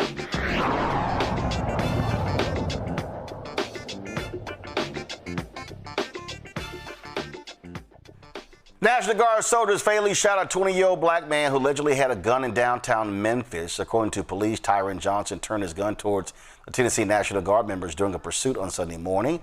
The soldiers were responding alongside local police to reports of gunshots around 4 a.m. when they began pursuing an armed man who was fleeing on foot. Memphis police said the guardsmen opened fire after Johnson aimed his weapon at them. Johnson died at the scene despite attempts at first aid by 2 National Guard medical specialists. The National Guard members are part of a federal task force in Memphis created by the Trump administration, which sent troops and federal agents to Democratic-run cities last year. Trump has characterized these cities as being overrun with crime. Memphis Mayor Paul Young, a Democrat, pointed out that crime rates in the city were already declining when Governor Bill Lee deployed the National Guard to Memphis. NAACP is launching a $20 million Get Out the Vote campaign ahead of the 2026 midterm elections as part of the nation's 250th anniversary celebration. In a partnership with GSSA, a Colorado-based data and election strategy group, the NAACP says it plans to recruit 20,000 volunteers and mobilize 6.5 million black voters across 14 states and 33 congressional districts. The objective is to reach 6.5 million black voters through radio ads and other spots. According to the Pew Research Center, black voters accounted for 12.1% of the 131 million voters in the 2008 presidential election. About 2 in 3 eligible black Americans voted in the 2012 presidential election, per the Census Bureau. The NAACP's voter engagement effort will target infrequent voters in hopes of significantly increasing turnout compared to those years. All right, if you want to see a grossly out of touch, rich white man, there's no better example than the individual who had to leave Fox News because he kept messing with women and sexually harassing them. So Bill O'Reilly, this idiot is actually slamming Americans who are struggling with inflation, saying, what's wrong with y'all? Get your act together. On his No Spin News podcast, Bill O'Reilly said these people need to stop complaining and just shut up and get to the stock market. Thought record high in the stock market. You may know that. Oil prices coming down, that was easily predictable, and they'll continue to drop. We hope they go below $70 a barrel. Now, the American oil companies will take their sweet time because they want to make as much money as possible from us, dropping at the pump, but it'll happen. But the most important thing is that about 40% of Americans have no stocks, no mutual funds, no IRAs, nothing. Okay? 58%, according to Gallup, have stocks. This is how you grow your money in a capitalist society. Now, if you don't have any stocks, what the deuce do you think is going to happen to you when you get older? What do you think, that the government is going to provide a comfortable living for you? Is that what you think? You'll get Social Security, but that ekes by. You want to live in a trailer? The stock market is the way to amass capital. And I'm not a speculator. I just tell my guys, I have a financial advisor, and you know you have to have one. Buy the S&P, the Standard & Poor's. That means that buy and just hold it. My portfolio is doing great because Trump is, his policies appeal to the big companies. But 40% of Americans don't participate in capitalism, and a lot of them are yowling about high prices. Come on. You get 4% inflation here. Live in the real world. So you younger people, you got to get into the stock market. Don't take big risks. Go with the conservative stuff. What a pompous asshole. Go to my iPad. This is from Forbes. This is an article dating November 7th, 2017. Even with the $32 million settlement, Bill O'Reilly made millions last year. And when you go into the article, it says right here, okay, they did a $20 million payout to Gretchen Carlson. And it says, discounting the settlement, O'Reilly would have earned $5 million last year. In fact, the former television host, who now has subscription-based podcast No Spin News, an online video series, earned $37 million in the 12 months leading up to June 1st, 2017, landing him a spot on Forbes' annual list of top-earning television hosts and his biggest annual haul since Forbes started keeping track.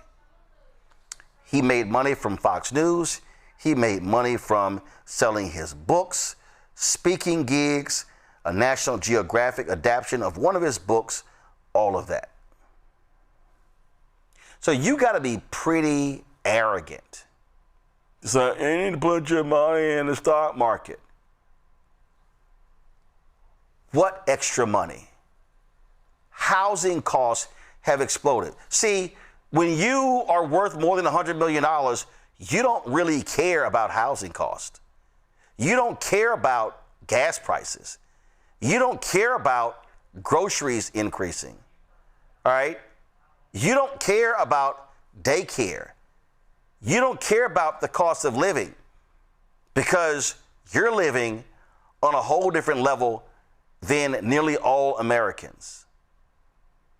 This is what happens when you have these rich, pompous idiots who say these things. And see, one of the criticisms that I have of cable news and broadcast news is that the individuals that you're often seeing sitting in those anchor chairs are making millions of dollars living in New York City or Washington, D.C. Their children don't go to public schools. They go to private school. They go to boarding schools. Their kids aren't riding the school bus. They're being taken to school via car service. And so he dares to say this, oh, the way you get wealth in this country is in the stock market. Hey, how about actually pensions? What about that, Bill? Oh, I'm sorry. Companies got rid of that in favor of 401ks because it was a way for them to make more money. How about increasing wages? It's a good idea. What about that? Again, this is the arrogance of white conservatives. Oh, it's been amazing under Trump. It's been just unbelievable. Yeah, for the rich. Trump's big, beautiful bill, it was for people like Bill O'Reilly. Oh, he's ecstatic. Remember the last time Trump was there? They allowed folk to be able to write off planes and boats and all sort of stuff? Because that's who Trump cares about. He cares about the super rich in America. This is just unbelievably arrogant, Zabora. Definitely. They're not worried about the little person and the person that everyday people and what our everyday people needs. Their concern is, how do we get to the top? Because they're already there, right? How do we stay at the top? And they don't care about how that affects anyone beneath them. So when I'm thinking and hearing what Bill O'Reilly says, or I'm listening to Trump say things that is just very dismissive of the individual that has to work to stay in the position they're in. And then they're being dismissed from jobs, like all of those Black women from the government that did absolutely nothing but go to work, show up, do a good job, do all of the things that they were supposed to, work for years, and then you just let me go with no real reason. So that you can say we don't have the budget to fund all of these services that meet the needs of our communities and the people that we really love and are around and are making the world really work, that were so-called, what did they call them during COVID? The people that, you know, we need those people. We need the Walmart worker. We need the person that's online. But when you're cutting programs that impact those individuals, how can you say that those are the people that we really need, but your programs don't reflect that. So you cut funding in one area that is focused on those programs, and you increase your $1 billion bottom line. All of the tech bros bottom line has increased. Trump, for as poor of a money manager as he is when it comes to our country, his bottom line and his family's bottom line continues to increase. He study increases on how many billions of dollars him and Elon Musk and becoming trillionaires and how those things are helping their lives, but they're cutting the funding that helps everyday Americans. And the people that are his supporters are the people that are getting impacted more than they even can imagine, but they're blindly supporting racism versus really paying attention to what they need and how their households are being affected from a president that they are die-hard lovers, and they're looking like, what are the communists doing or the socialists doing? When who are they? You can't identify them. There's no accountability for our president or the agencies that he has allowed to just control our lives. This fool made $25 million a year at Fox News, and he's telling people, suck it up? Like, how do you even get the right to say that? You don't even know what it's like to live in a place like Oklahoma. Is Teresa there? Yes, I'm here. There you go. I was asking a question. I said, here he is. He made $25 million a year. He's having nerves to tell people to suck it up, invest in the stock market. You know, I'm not surprised. You know, I actually had a similar situation happen in my condo association where, you know, there are special assessments happening. And he's been arrested again. I had a white gentleman who's sitting on the board literally say, hey, you know, everybody owes more money. And so what I need you guys to do is probably go get a line of credit or a new credit card to pay it. And I literally had to take a step back and I said, wow, the audacity of these individuals. And I said, you know what? But it stems from the top. And the top comes from our president of the United States. And it also stems down to Bill O'Reilly, who is saying $25 million is what he's getting, but is telling people who don't have these means to provide in other ways, which we just don't have the resources to do. Now, if they decided to cut their salary and decrease in in their commentary and start, you know, actually producing some results for those families who don't have, I guess, you know, we could figure out a mechanism to figure out how to get out of these situations. But it's always interesting. Those who make the 7-8 figure salaries are always trying to tell folks who, you know, only honestly just has the means to probably watch what they're saying and to take that type of abuse, just even from a distance, to tell them something different that what they're living is always just hard to hear. Just beyond pathetic, Mustafa. It is, but it is the paradigm of the haves and the have-nots. And the individuals that, you know, have the wealth figure that you must be doing something incorrectly if you don't have the wealth. You know, it's disingenuous to tell folks that they should just be investing in the stock market if we're not going to make sure that people have the knowledge and the skills. If we don't have a living wage so that folks actually have a few extra dollars, because most of the time people are trying to utilize those extra dollars that they might have and just survival.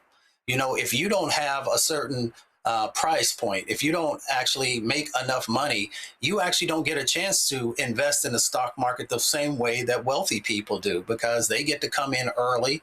They get to, you know, buy up the things that they think are going to go up. And then later on, other individuals then get an opportunity to invest. So there is a lot of disparities that exist inside of the stock market. So for him to say that, you know, just continues to show, you know, that they are very, you know, just not connected to what everyday people are actually dealing with. But it's not unusual.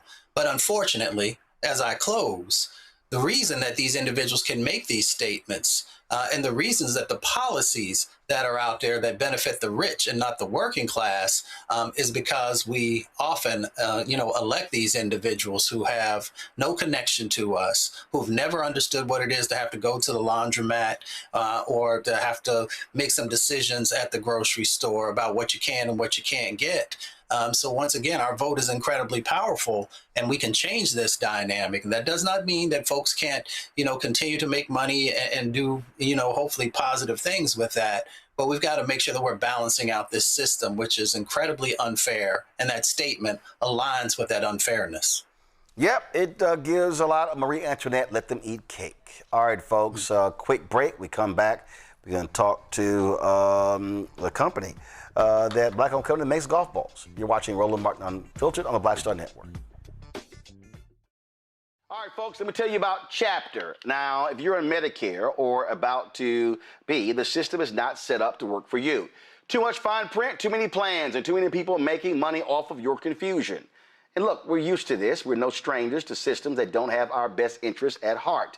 But we don't have to accept it when it comes to Medicare. That's why I'm telling you about Chapter. Their advisors are independent and honest. In fact, they're the only Medicare advisors that compare every plan nationwide. And they're focused on one thing: what works for you. If there's a better plan out there, they'll find it. If you're already in the right one, they'll tell you that too. There are no games. Just last year, people who switched with Chapter saved an average of $1,100. It's 20 minutes and a real person. It's completely free. My parents actually have already called. My mom sent me a text. Folks, give Chapter a call at 724-264-8281, 724-264-8281, and connect with someone you can trust. Folks, these are the kind of services that we need for our audience here at Roland Martin Unfiltered and the Black Star Network. So call Chapter right now, 724-264-8281.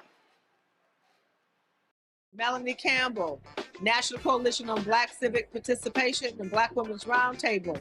And we are watching Roland Martin Unfiltered all day, every day, 24/7. Spread the word.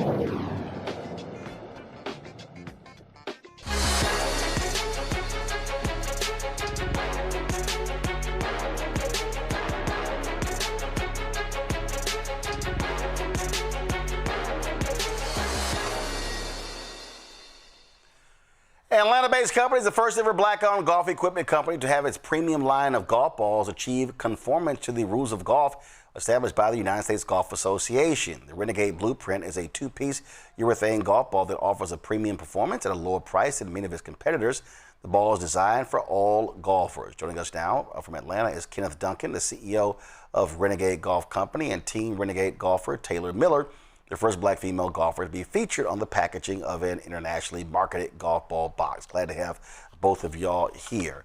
First and foremost, let's talk about this ball, Kenneth. So what makes this one here different? Y'all sent me previously your other golf balls.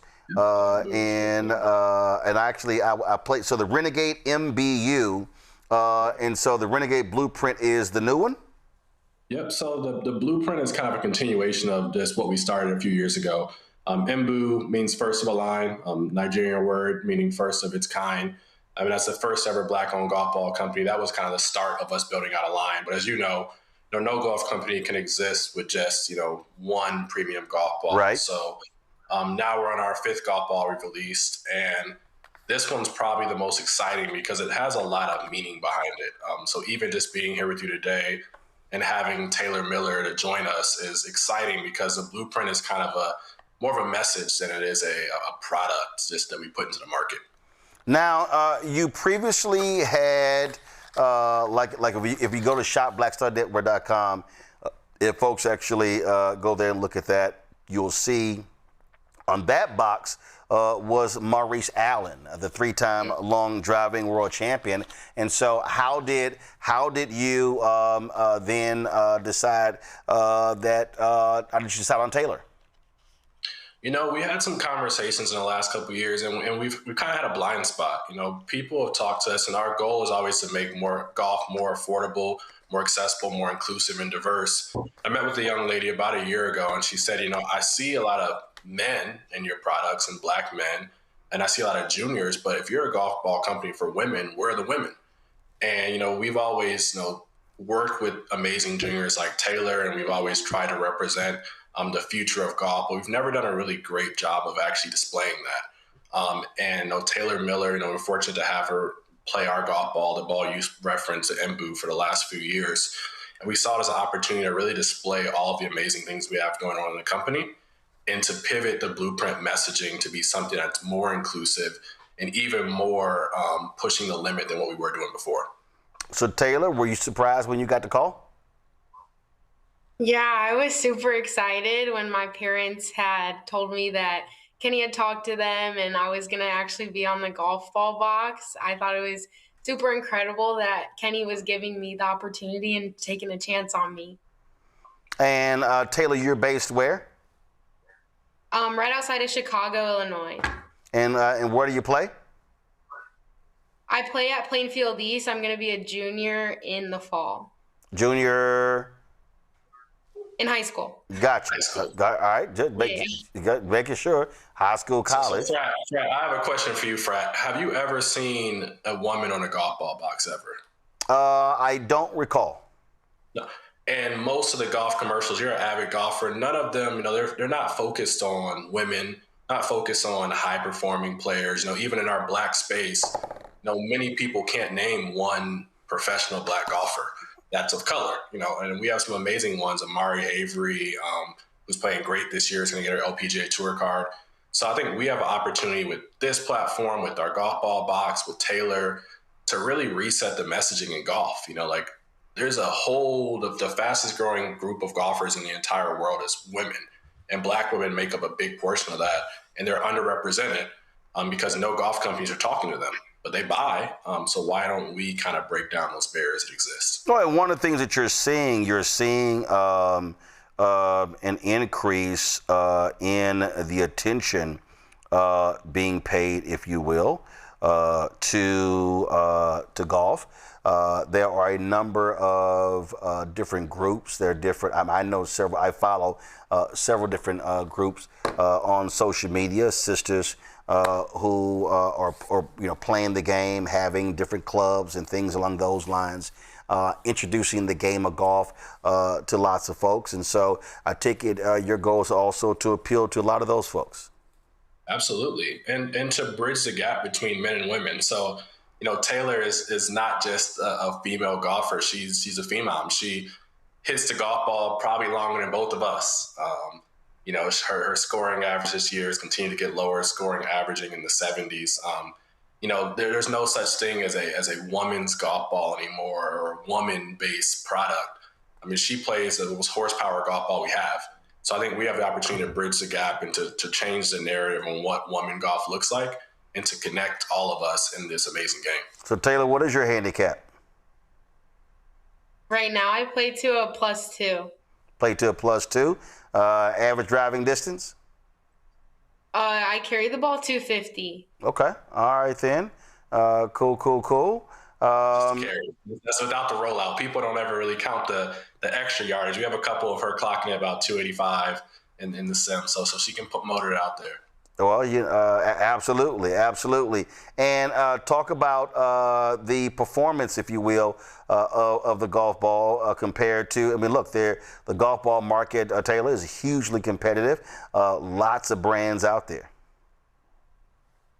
Yeah, I'd say I knew that the MBU is a good ball for me as soon as I saw it performing well with my irons. I feel like I'm a really strong iron player into greens, so just being able to have the spin that I need into greens was good. And then when I was testing the ball, when I was hitting driver, the spin was honestly around that like 2,700 to like 3,000, which still getting my perfect 250 carry, and I was still rolling out to like the 280 range. So having all the numbers line up perfectly with the MBU ball has honestly been amazing for me. All right, cool. Questions from the panel. Let's go to Mustafa first.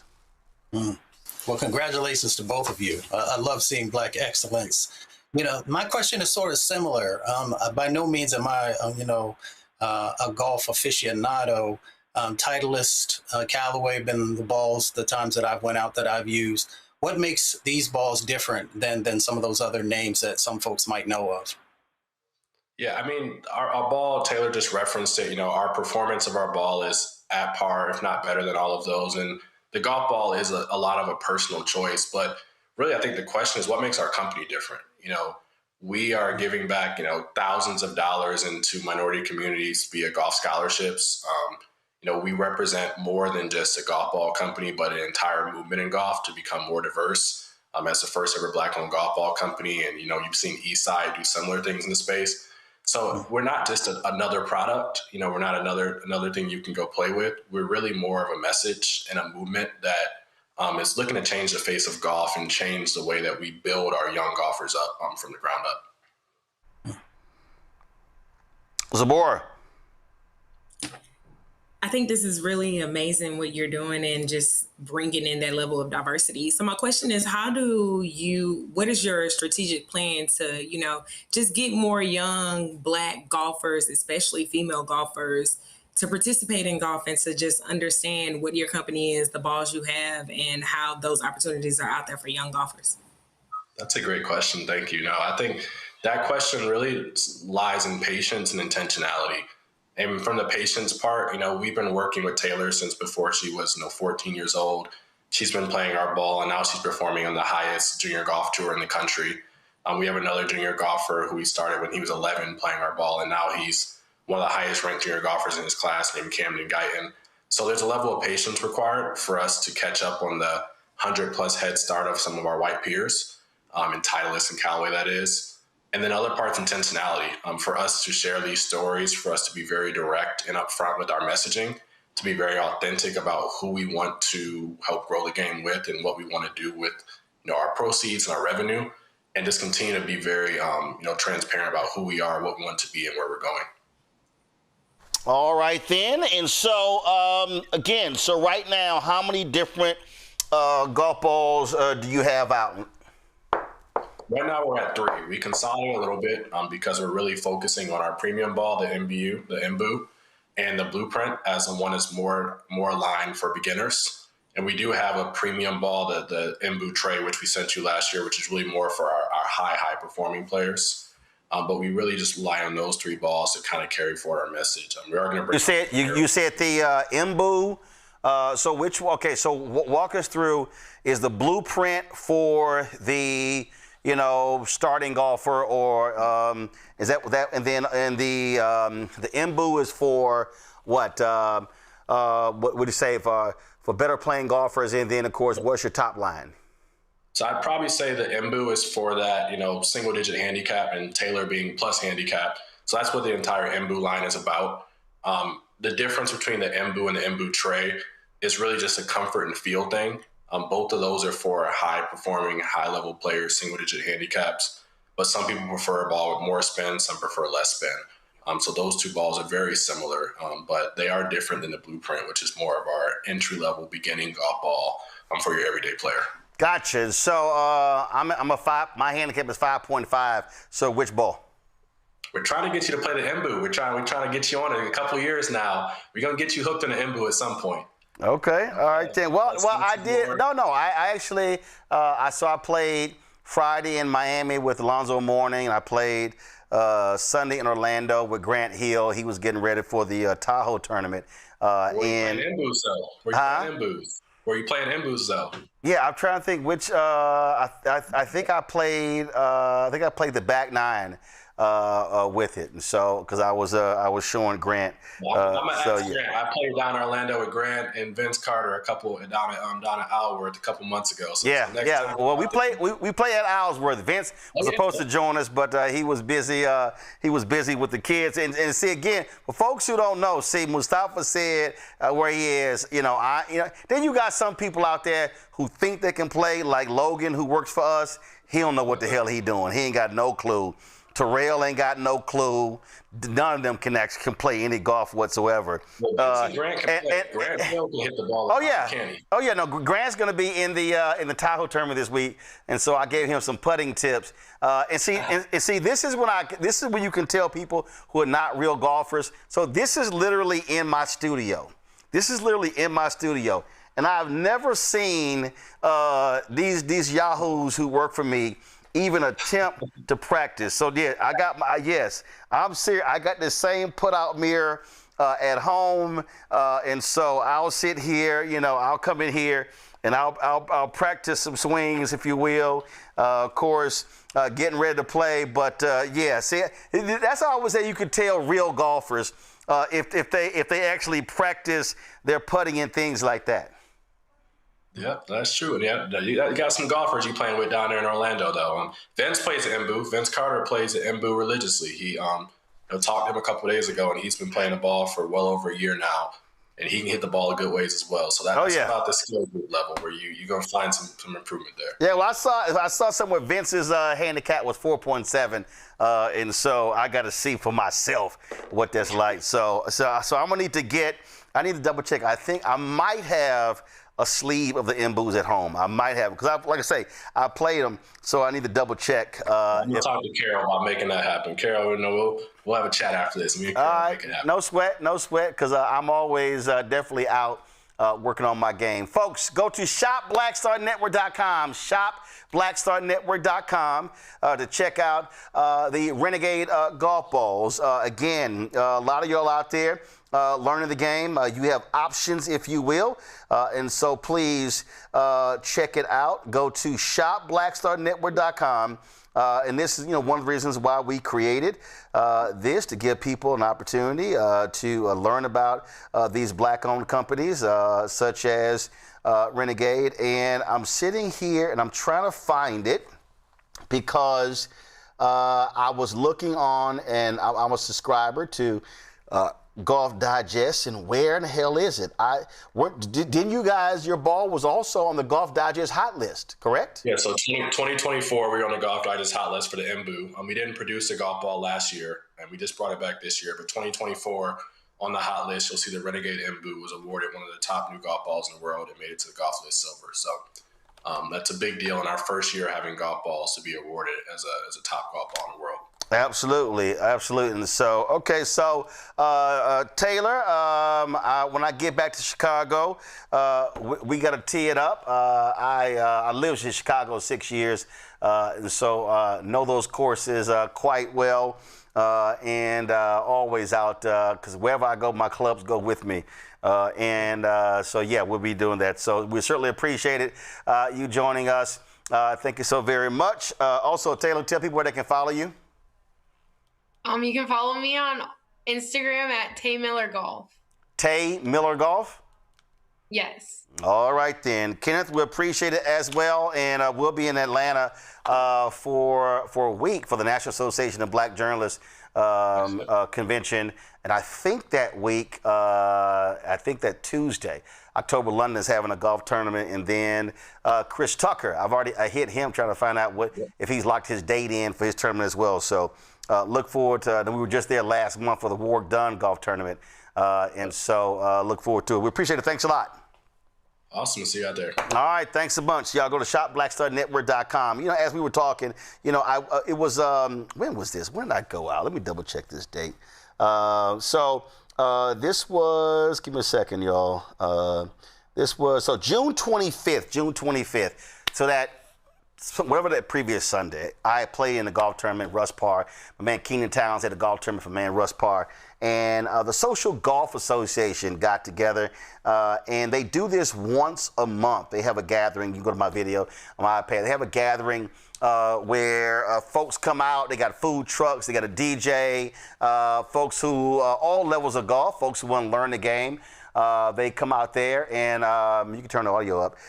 And so I was sitting out there. They said, hey, man, you need to stop by. Not that loud. Bring it down, please. And so they said, hey, man, you need to come on out. And so they were there from 7 to 10.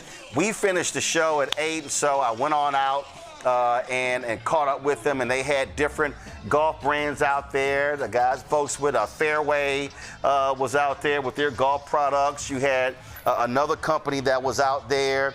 They are the Lab. Actually, it was a black-owned company. They make golf clubs, and so they were out there as well. And so folks were having a good time. Again, folks are all skill level out there. Then they also took a big old group photo, and then I actually got them to do a drop for the show. So we're going to use that on the show. And so this was, of course, everybody going out to the driving range to take it all. And so that's what we did. And as I said, I wanted them to do a drop. And so here is them doing the shout out for the show. All right, check this out. Go to my other phone, Anthony. 3, 1, 2, 3.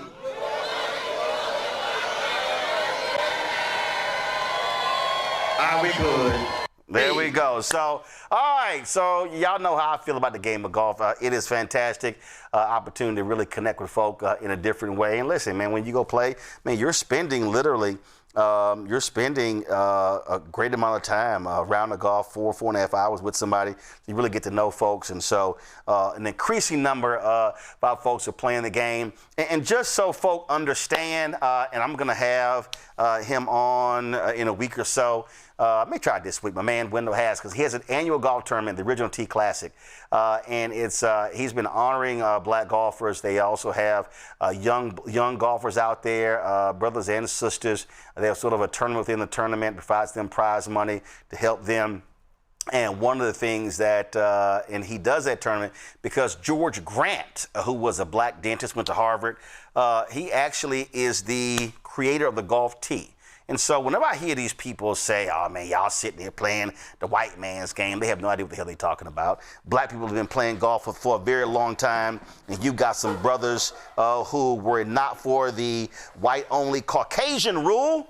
They would have been some of the best black golfers in American history. This is long before Tiger Woods. And so look forward to that. All right, folks, that is it for us on today's show. Let me thank Teresa, Mustafa, and of course, Zabor. God, I'm sitting there like, wait a minute, hold on, because I'm looking for her. I didn't see her. They've already signed off. Let me thank them for being on today's show. Folks, also let me shout out Florida Memorial. I'm rocking their T-shirt today, the HBCU shirt that I'm wearing today. So shout out to the blue and orange. No window. This is not the New York Knicks blue and orange. This is Florida Memorial. I had my Astros blue and orange earlier, and so he's a huge Knicks fan. He's paying homage to the Knicks at this year's golf tournament.